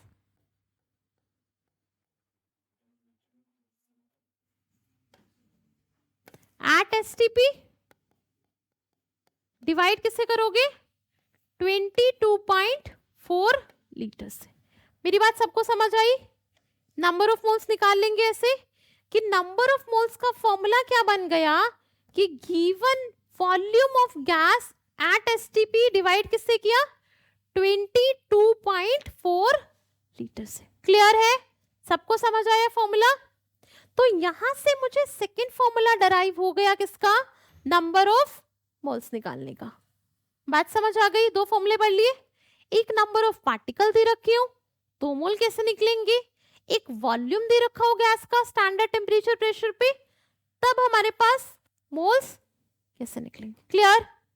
ये दोनों फॉर्मूले सबको समझ आ गए? चलिए आगे बढ़ते हैं, अगर आ गए तो नेक्स्ट इसका एक क्वेश्चन कर लीजिए। क्वेश्चन क्या कह रहा है, आपको मोल्स बताने हैं जब 44.8 लीटर दे रखा है, 2 मोल्स कैसे, 44.8 लीटर वॉल्यूम डिवाइड किससे करते हो, 22.4 लीटर से, है ना। तो नंबर ऑफ मोल्स कितने निकल कर आ गए, ये बराबर आ गया 2 मोल के, है ना। तो यहां से एक चीज सीख गए, नंबर ऑफ मोल्स कैसे निकालेंगे जब मेरे पास वॉल्यूम दे रखा होगा। निकाल लोगे, number of moles of volume given है। ओके तो यहां से हम दो फॉर्मूले तो सीख गए। अब देखिए हमने एक चीज पढ़ी थी एटॉमिक मास, एक चीज पढ़ी थी मॉलिक्यूलर मास। वहां पे हमने पढ़ा था कि एक एटम का मास वो क्या होता है, उसका एटॉमिक मास। किसी भी मॉलिक्यूल के, किसी भी एक मॉलिक्यूल का मास लोगे तो वो क्या होगा, उसका मॉलिक्यूलर मास। ये पढ़ा था। अब मैं कहूं, यहां देखिए कि हाइड्रोजन का एक एटम है, हाइड्रोजन का क्या, वन एटम, इसका मास कितना है बताइए, 1 AMU। हाइड्रोजन के एक एटम का मास कितना, 1 AMU। अगर मैं कहूं इसके Na एटम का मास निकाल दो, Na बोले तो एवोगैड्रो नंबर, मतलब 6.022 इंटू 10⁻23 एटम का मास निकाल दो, यही बोलूंगी, यही बोलूंगी। मतलब इसके Na एटम्स ऑफ हाइड्रोजन, इनका मास बताओ, कैसे बताओगे, Na इंटू 1 AMU, ऐसे ही करोगे। मतलब 6.022 इंटू 10⁻23 मल्टीप्लाई बाय, राइट, कोई भी दिक्कत। मैंने आपको एक कन्वर्जन लिखवाया था AMU से ग्राम का। 1 AMU बराबर होता है 1.67 इंटू 10⁻24 ग्राम। स्टार्टिंग बताई थी कि याद रख लेना, यूज होगा। चेक। अब देखिए जरा, ये हमारे पास EMU के टर्म्स में आ गया, Na एटम्स का मास ग्राम की टर्म में निकालना, 6.022 into 10⁻23 into 1 into 1.67 into 10⁻24। Check. जरा ध्यान से देखो, कुछ और चीज भी निकल कर आएगी यहाँ पे। ये बराबर हो जाएगा 1.00 समथिंग ग्राम पर मोल, बस यूनिट बदल गई, बात बराबर है। क्योंकि यहाँ पे जब आप इसको मल्टीप्लाई करोगे ना, 6.022 इंटू 10⁻23 इंटू 1.67 इंटू 10⁻24, 1 ही निकल कर आएगा। क्या निकल कर आएगा, तो ध्यान से देखें कि एक एटम का मास 1 AMU। मैं कहूं एक मोल एटम का मास कितना, इतना पर मोल, इतने ग्राम पर मोल, मतलब एक मोल एटम का मास। वैल्यू सेम, सिर्फ यूनिट बदलेंगी। ग्राम एटॉमिक मास है क्या, उसके एक मोल एटम का मास एक्सप्रेस्ड इन ग्राम, वो क्या हो जाएगा, उसका ग्राम एटॉमिक मास हो जाएगा। बात समझ आ गई। अगर मैं आपसे बातें कहूं कि जरा यहां देखिए कि मुझे ऑक्सीजन का ग्राम एटॉमिक मास बताना, कितना होगा, 16 ग्राम। अगर मैं बात करूं नाइट्रोजन का, कितना होगा, मैं बात करूं फ्लोरीन का, 19। कर लोगे, एक मोल एटम का मास हो गया। ये क्या है, इसके एक मोल एटम का मास। क्लियर हो गई मेरी बात। ग्राम एटॉमिक मास उसके एक मोल एटम का मास है, और किस में एक्सप्रेस करोगे, ग्राम्स में। उसी तरह अगर मैं आपसे बात कहूं कि आप मुझे ग्राम मॉलिक्यूलर मास बता दीजिए, ग्राम मॉलिक्यूलर मास क्या होगा, एक मोल मॉलिक्यूल का मास। जैसे सपोज करो यहां पर अगर मैं ऑक्सीजन की बात करूं, ऑक्सीजन के एक मॉलिक्यूल का मास कितना था, 32 AMU, यही बताया था। एक मॉलिक्यूल का मास था 32 AMU, ये तो एक मॉलिक्यूल का मास था। अगर मैं बात कहूं कि एक मोल मॉलिक्यूल का मास बता दो, तो क्या हो जाएगा, 32 ग्राम पर मोल, मींस 32 ग्राम किसका, एक मोल मॉलिक्यूल का मास ऑक्सीजन के। क्लियर, बात समझ आती है। जैसे देखिए, दोबारा देखिए कि यहां पर एक मॉलिक्यूल ऑफ ऑक्सीजन का मास कितना था, कितना था, 32 AMU, एक मॉलिक्यूल का है। मैं Na मॉलिक्यूल्स का निकालूंगी तो क्या करूंगी, Na से मल्टीप्लाई। मैं Na मॉलिक्यूल्स ऑफ ऑक्सीजन का मास अगर मैं निकालूं कितना हो जाएगा, 32 Na। 32 इंटू Na, यूनिट क्या, यूनिट्स का बहुत इंपॉर्टेंस है केमिस्ट्री में, AMU चेक। मैं यहां कहूं कि ये कैसे लिखा जा सकता है, 32 इंटू 6.022 इंटू 10⁻23 एंड 1 AMU का वैल्यू 1.67 ग्राम। चेक, इसकी यूनिट क्या होती थी, पर मोल, बताई थी ना, एवोगैड्रो की यूनिट पर मोल, तो ग्राम पर मोल आ जाएगा टोटल की यूनिट। अब जरा यहां देखना, इसको लिख लो ग्राम पर मोल टोटल। ये क्या होगा, ये मल्टीप्लाई करके 1 आता है, तो क्या ही रह गया, कोई दिक्कत, वैल्यू बराबर यूनिट बदलेगी, वैल्यू बराबर यूनिट बदलेगी। 1 मोल मॉलिक्यूल का मास इसका कितना, 32 ग्राम। 1 मोल ऑफ नाइट्रोजन मॉलिक्यूल का मास कितना, N2 का मास कितना, 28 ग्राम। निकाल लोगे 1 मोल का मास कितना उसके, 28 ग्राम। किसी को भी कोई दिक्कत, यहां से इसका gram atomic mass, gram molecular mass निकल जाएगा। समझ आ गई बात। अब अगर हमें ये बात समझ आती है कि मॉलिक्यूलर मास कैसे निकालना है, इसका मोलर मास कैसे निकालना है, किसी का भी निकाल लोगे। 1 मोल मॉलिक्यूल्स का मास, 1 मोल एटम का मास निकाल लेंगे। तो इससे क्या एक फॉर्मूला डराइव हो सकता है कि अगर मुझे मास दिया हो और मुझसे नंबर ऑफ मोल्स पूछे हो, क्या दिया हो, मास दिया हो और नंबर ऑफ मोल्स पूछे हो, क्या कोई फॉर्मूला निकाल सकते हैं। तो नंबर ऑफ मोल्स हो जाता है given mass upon molar mass. ठीक,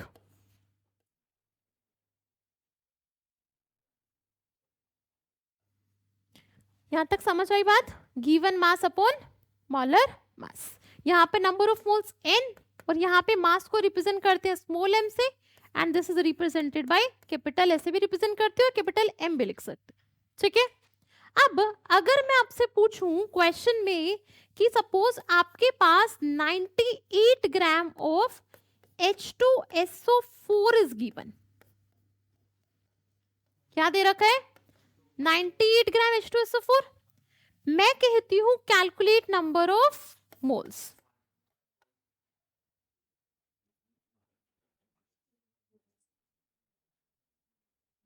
चेक, तो नंबर ऑफ मोल्स का फॉर्मूला क्या लगाओगे, गिवन मास बाय मोलर मास।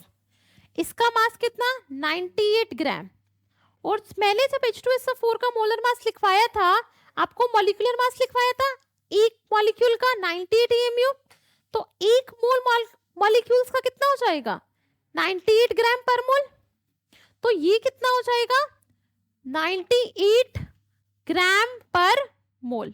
तो वैल्यू कितनी आएगी, कितने मोल्स आ गए निकल के, 1 मोल निकल कर आ गए।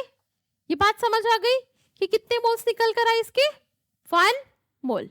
तो हमारे पास एक फॉर्मूला आ गया कि नंबर ऑफ मोल्स बराबर होता है क्या, given mass upon molar mass. Clear. तो अब हमारे पास क्या हो गए, 3 फॉर्मूले निकल कर आ गए नंबर ऑफ मोल्स के। नंबर ऑफ मोल्स के 3 फॉर्मूलास निकल कर आ गए, एक नंबर ऑफ पार्टिकल से, एक वॉल्यूम से, और तीसरा कौन सा, मास की टर्म्स में। राइट। अगर मैं इन तीनों फॉर्मूलास को मैं क्लब कर दूं और एक फॉर्मूला देखना यहाँ कि तीनों फॉर्मूलास को एक साथ लिखे, क्या इंटर कन्वर्जन किसका, mole to volume, mass and number of particle. जरा ध्यान से देखना यहाँ कि अगर मैं कहूं कि मेरे पास क्या है यहाँ पे, जरा देखो मोल्स है, ठीक है, यहां मेरे पास मोल्स है और मेरे पास यहां प्रेजेंट है क्या, नंबर ऑफ पार्टिकल प्रेजेंट है।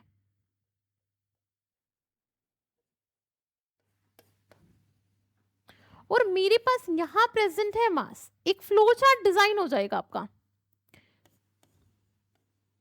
This is given mass and यहां पे आपका प्रेजेंट है क्या, वॉल्यूम ऑफ गैस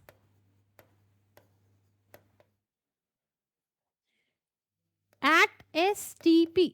चेक, आपके पास ये सब चीजें प्रेजेंट है। अब आप क्या कर सकते हो, आप क्या कर सकते हैं यहाँ पे जरा देखिए, अगर आपके पास ये सारी चीजें प्रेजेंट है, मैं कहूं नंबर ऑफ पार्टिकल से आपको कहाँ जाना है, मोल्स पे जाना है।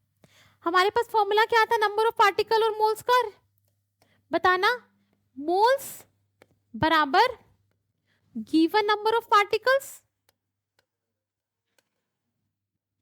डिवाइड किससे करते हो, Na से, ये फॉर्मूला होता है।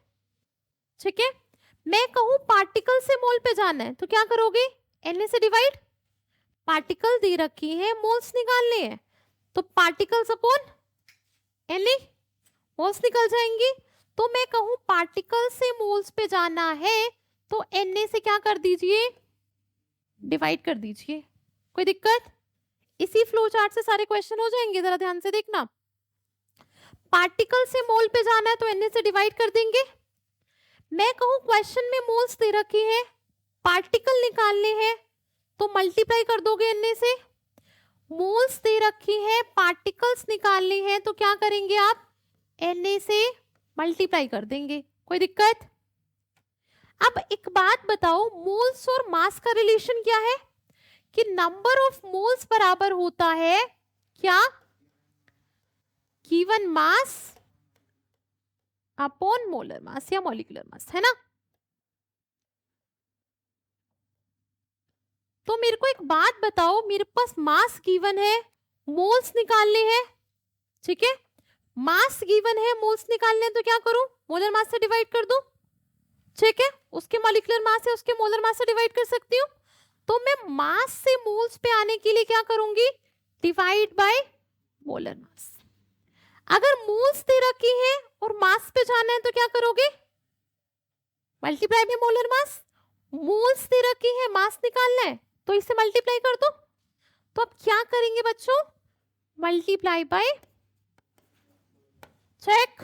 कोई दिक्कत, इतनी बात समझ आई, आगे चले।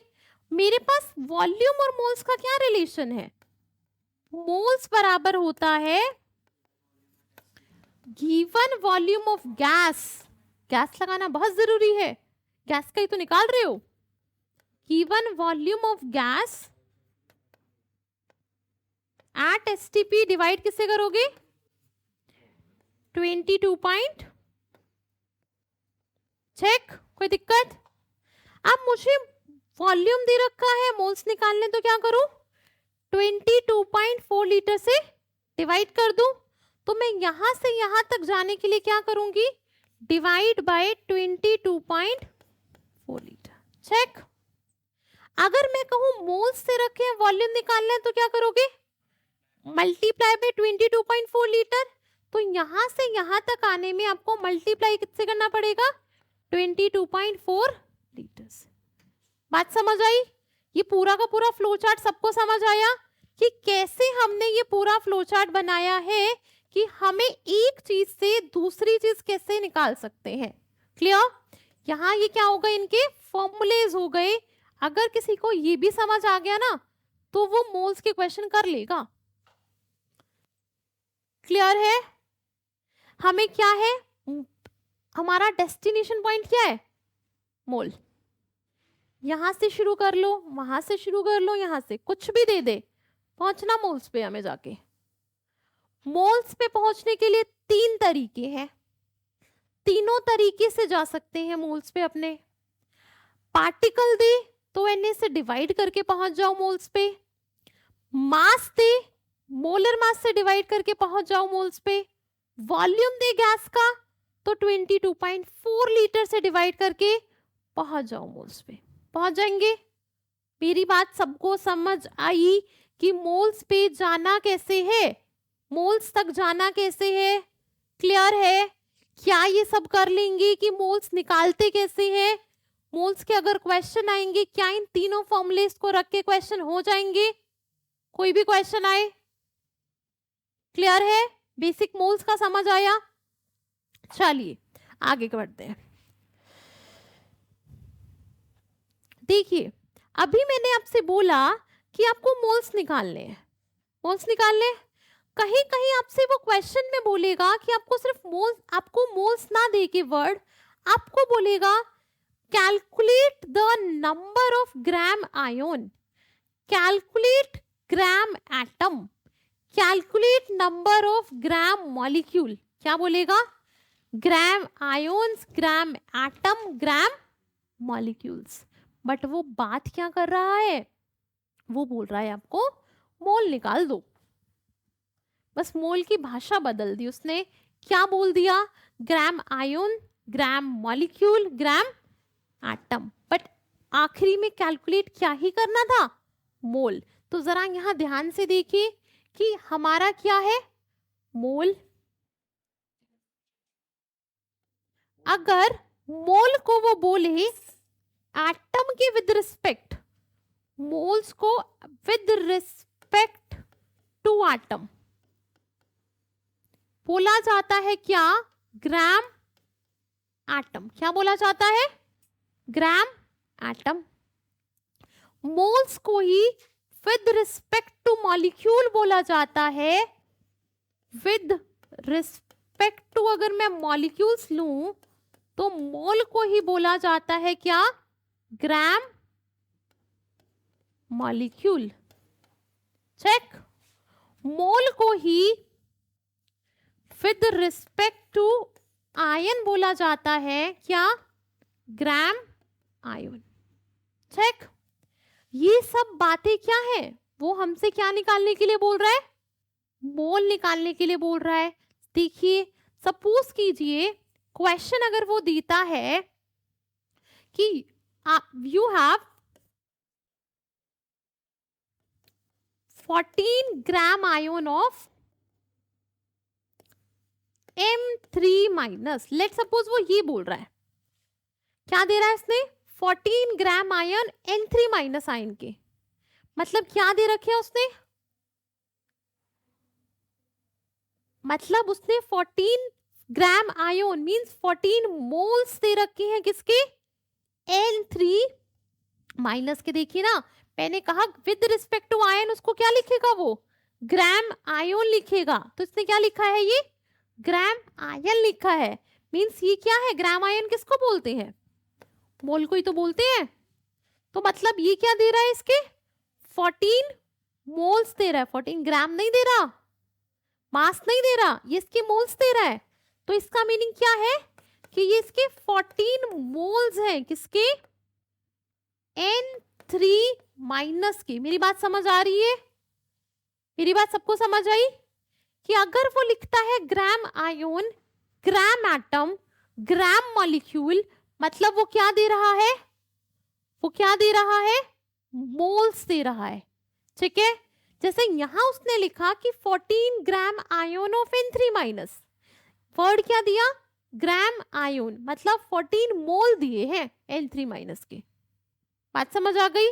अगर वो ये लिख दे that you have 16 gram atom of oxygen, 16 moles of oxygen. Clear? अगर वो ये लिख दे कि you have 44 gram molecule of carbon dioxide, मतलब वो आपको दे रहा है 44 molecules of carbon dioxide. Clear?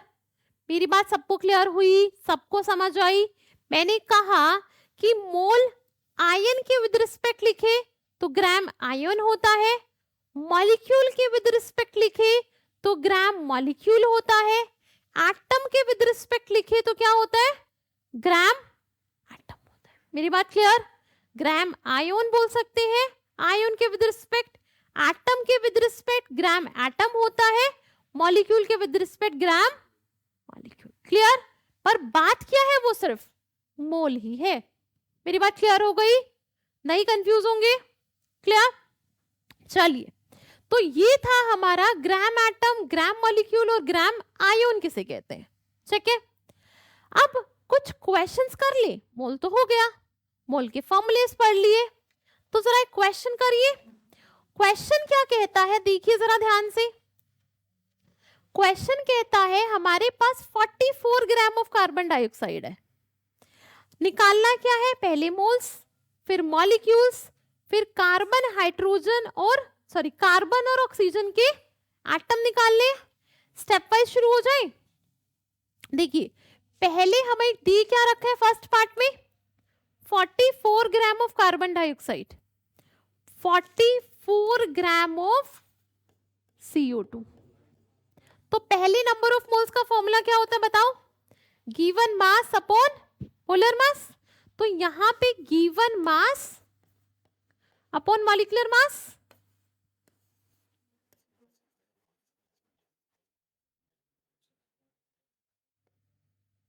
Carbon dioxide का मॉलिक्यूलर मास कितना होता है 44 ग्राम पर मोल।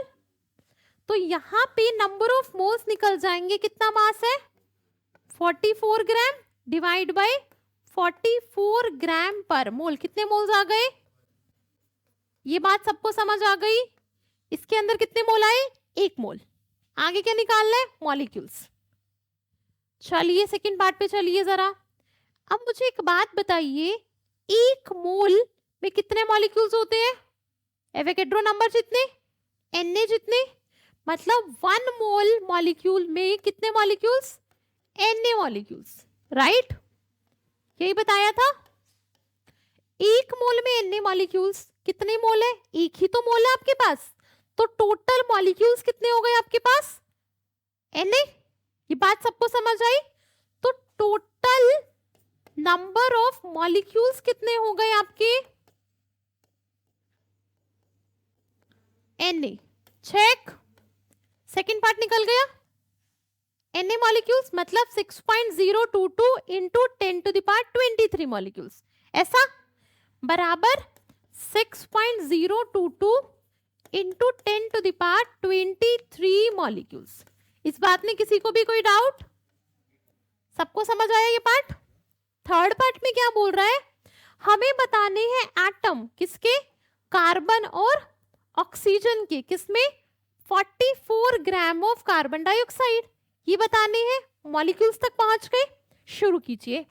देखिए जरा यहां, 1 molecule of carbon dioxide, 1 molecule carbon dioxide, इसमें कितने एटम ऑफ कार्बन है 1, ऑक्सीजन कितने हैं 2, मतलब 1 मॉलिक्यूल में कार्बन डाइऑक्साइड की 1 कार्बन है और 2 ऑक्सीजन। कोई दिक्कत इस बात में नहीं। टोटल मॉलिक्यूल कितने हैं Na, तो Na में कार्बन निकल जाएंगे। Na molecules of carbon dioxide, उसमें कितने कार्बन होंगे बता दीजिए। Na carbon, check.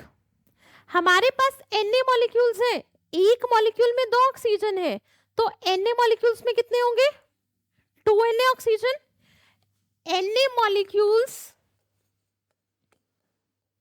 Of carbon dioxide, इसमें कितने का ऑक्सीजन हो गए बच्चों 2 Na ऑक्सीजन। यहां तक सबको मेरी बात समझ आई। निकाल लेंगे number of atoms, number of molecules, moles निकाल लेंगे।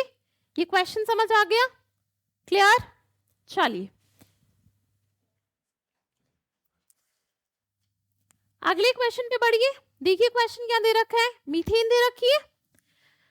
मीथेन में दे रखे हैं आपको 8 ग्राम, निकालिए अपने नोटबुक्स में। 8 ग्राम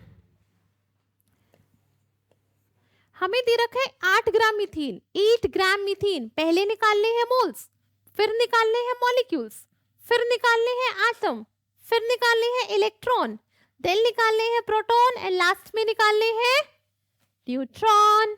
तो कैसे करेंगे अप्रोच क्वेश्चन को, मास गिवन है, मॉलिक्यूलर मास पता है मीथेन का 16 ग्राम पर मोल होता है। कितना मोल्स आए देखिए जरा, नंबर ऑफ मोल्स का फॉर्मूला क्या, mass divided by molecular mass, right, यही तो फॉर्मूला होता है। तो नंबर ऑफ मोल्स क्या आ गए बराबर, 8 ग्राम दे रखा था, डिवाइड बाय 16.0 ग्राम पर मोल, कितना आया 1/2, मतलब पॉइंट, इतना सबका आया, ये सबका निकल गया, चेक। अगला पार्ट देखना जरा, अगले पार्ट में बोला है हमसे क्या, number of molecules of methane निकाल दो। अब मुझे बताओ, 1 मोल, 1 मोल में होते हैं Na मॉलिक्यूल्स, है ना, 1 मोल में Na तो कितने दे रखे हैं 0.5 मोल्स, तो 0.5 मोल्स में कितने मॉलिक्यूल्स होंगे, 0.5 इंटू Na, मतलब 5/10 इंटू 6.022 इंटू 10⁻23 कितना आएगा 3.011, सबका यही आया, सबका यहां तक आ गया। चलिए, जिसका यहां तक आ गया एटम्स निकाल दीजिए फिर।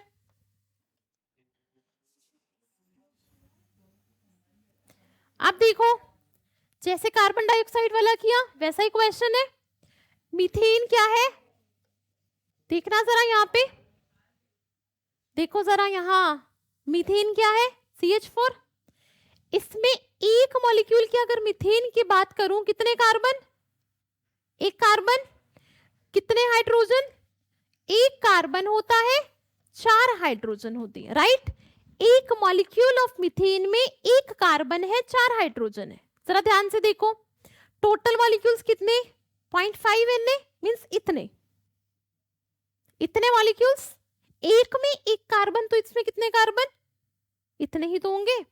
मैंने कहा 1 मॉलिक्यूल ऑफ मीथेन कितने कार्बन, 1 कार्बन,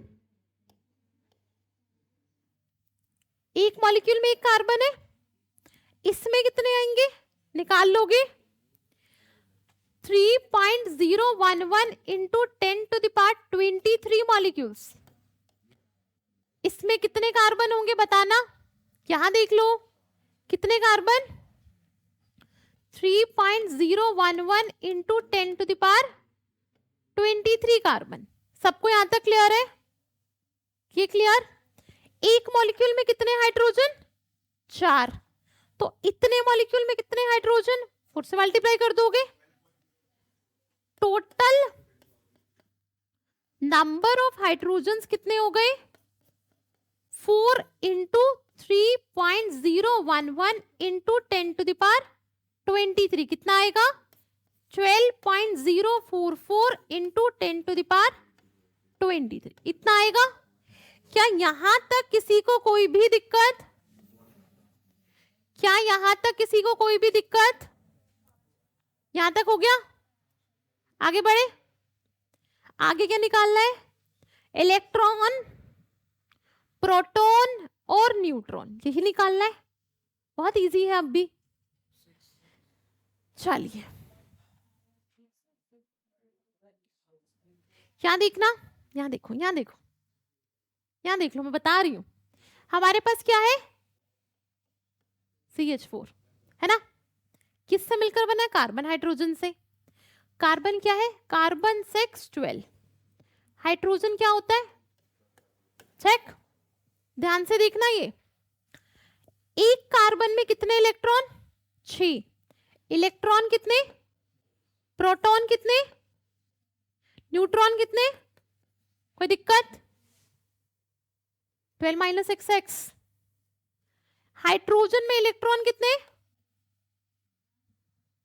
एटॉमिक नंबर कितना, number of electron is equal to number of proton is equal to atomic number, जब न्यूट्रल स्पीसीज होती है ना, तो कितने इलेक्ट्रॉन 1, प्रोटॉन कितने हैं, क्या न्यूट्रॉन है इसमें, न्यूट्रॉन होता है हाइड्रोजन में 0, चेक। अब जरा देखना इस CH4 की बातें, इस CH4 में कितने टोटल इलेक्ट्रॉन होंगे एक मॉलिक्यूल के अंदर? 6 इलेक्ट्रॉन कार्बन में, 1 इलेक्ट्रॉन एक हाइड्रोजन में, कितने हाइड्रोजन? 4, तो कितने हो गए? 6 + 4 इंटू मतलब 10 इलेक्ट्रॉन, है ना? समझ आई बात? अरे एटॉमिक नंबर 6 है, नंबर ऑफ इलेक्ट्रॉन बराबर होता है एटॉमिक नंबर के। हो गई? नहीं, टोटल बोला है मैंने, ठीक है? मैंने वैलेंस की तो बात ही नहीं की, ठीक है? मैंने कहा टोटल प्रोटॉन कितने?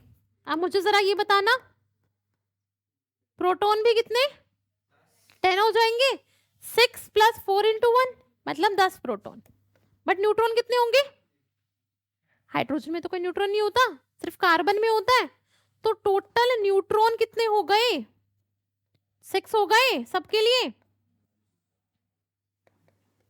चेक। एक मॉलिक्यूल में 10, एक मॉलिक्यूल ऑफ मीथेन में 10 इलेक्ट्रॉन है, 10 प्रोटॉन है, बट 6 न्यूट्रॉन है। एक मॉलिक्यूल की बातें की है। टोटल मॉलिक्यूल कितने थे? 0.5 Na, 0.5 Na निकले थे। तो 0.5 Na मॉलिक्यूल्स में क्या हम इलेक्ट्रॉन, प्रोटॉन, न्यूट्रॉन निकाल पाएंगे? निकाल लीजिए। तो जरा देखना यहाँ पे, टोटल नंबर ऑफ इलेक्ट्रॉन क्या हो जाएगा आपका? 0.5 Na इंटू 10, 0.5 इंटू 10 Na, है ना? मतलब ये बराबर आ जाएगा 5 Na। किसी को कोई दिक्कत? समझ आया? टोटल नंबर ऑफ प्रोटॉन निकालने हैं अगर आपको,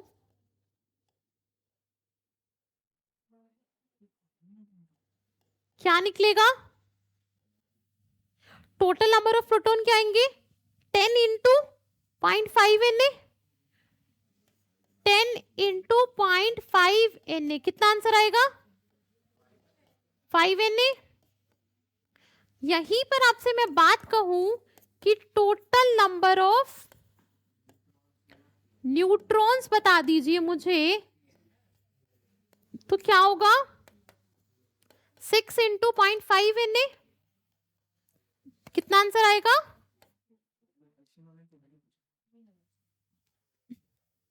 इजी है, निकाल लेंगे। कोई भी क्वेश्चन देगा निकाल लोगे, बहुत इजी है। मीथेन में तो कार्बन हाइड्रोजन दोनों मिलते हैं ना, वो भी कर सकते हो, बट इतना कॉम्प्लिकेट क्यों करना है? समझ आया? चलिए जरा ये क्वेश्चन देखना, क्वेश्चन देखना। क्वेश्चन क्या कहता है? What amount of oxygen contains 1.8 into 10⁻22 molecules. कौन सा फॉर्मूला लगाओगे? नंबर ऑफ मोल्स बराबर की number of particles upon Avogadro number. तो इसको सॉल्व करने के लिए नंबर ऑफ मोल्स बराबर हो जाएगा N/Na, यही होगा। नंबर ऑफ मॉलिक्यूल्स कितने दे रखे हैं? 1.8 इंटू 10⁻22, ये दे रखा है 1.8 इंटू 10⁻22। डिवाइड किससे करोगे? 6.023 इंटू 10⁻23 निकाल लेंगे, कितना आएगा? 0.03। अरे खुद पे विश्वास रखो, एग्जाम देने जा रहे हो। 1.8/6 का अप्रॉक्स ले लो, 10⁻⁻1, ये कितना हो गया? 0.0। खुद पे थोड़ा तो ट्रस्ट रखो कि एग्जाम में मैंने निकाला तो सही निकाला होगा, तुक्का नहीं लगाना, बट खुद पे थोड़ा ट्रस्ट तो दिखाना है। आंसर क्या आ गया? समझ गए? चलिए एक मोल्स का एक लास्ट क्वेश्चन कर ले। देखो question, which sample at STP has the same number of molecules as 5 litre of NO2 at STP। ये पूछा है। देखिए जरा क्वेश्चन में कहता है किसमें सेम नंबर ऑफ मॉलिक्यूल्स है जितने मॉलिक्यूल्स मेरे 5 लीटर ऑफ नाइट्रोजन डाइऑक्साइड में प्रेजेंट है। चेक, जरा ध्यान से देखो कैसे करें क्वेश्चन को। मेरे पास 5 लीटर ऑफ NO2 है, इससे क्या निकल सकता है? Number of moles. Number of moles निकल गए तक क्या नंबर ऑफ मॉलिक्यूल्स निकल जाएंगे? निकल जाएंगे, है ना। तो जरा एक बात बताना, नंबर ऑफ मोल्स कैसे निकालोगे? वॉल्यूम 5 लीटर डिवाइड किससे करोगे? 22.4 लीटर से, डिवाइड बाय 22.4 लीटर। इतने नंबर ऑफ मोल्स आ गए। नंबर ऑफ मोल्स बराबर होते हैं given number of particle divide किससे? एवोगैड्रो नंबर से। तो नंबर ऑफ मोल्स बराबर N/Na, यही होता है। तो ये क्या हो जाएगा? तो N की वैल्यू क्या हो जाएगी? N into Na। Number of particle क्या हो जाएगा? Number of moles multiply by Avogadro number. इसके नंबर ऑफ पार्टिकल क्या आ गए? 5/22.4 into Na। ये किसके आए हमारे? इस NO2 गैस के, इसी NO2 गैस के आए। ये सब हमने जो किया वो किसके लिए किया है? NO2 के लिए। क्वेश्चन में कहता है same number of molecule as there are in 5 litre of NO2। Means जितने ये मॉलिक्यूल्स है ना, इतने ही मॉलिक्यूल्स होने चाहिए। किसमें है वो ये पूछ रहा है। क्वेश्चन समझ आ गया? अगर मैं यहां पे 5 लीटर ऑफ CH4 देखना जरा, सेम ही तो आएगा। निकालो जरा 5 litre of CH4, number of moles क्या आ गए? 5/22.4, यही आया। नंबर ऑफ मोल्स का फॉर्मूला फिर से लगा दो, N/Na। तो N आ जाएगा N into Na। तो यहाँ पे कैपिटल N हो गया N into Na। Number of moles कितने थे? 5/22.4 into Na। आ गए बराबर। यही तो बताना था किसमें नंबर ऑफ मॉलिक्यूल सेम है। आंसर क्या आया? कर लेंगे मोल्स। समझ आया सारा मोल्स कैसे निकालना है? सो बच्चों ये आपका एक कॉन्सेप्ट था मोल्स की। मोल्स निकलते कैसे हैं, होता क्या है, फॉर्मूलाज क्या होते हैं और क्वेश्चन कैसे प्रैक्टिस करने हैं। आपके पास DPPs आई हैं, मोल्स की प्रैक्टिस कीजिएगा, जाके सारे क्वेश्चन ट्राई कीजिएगा, ठीक है।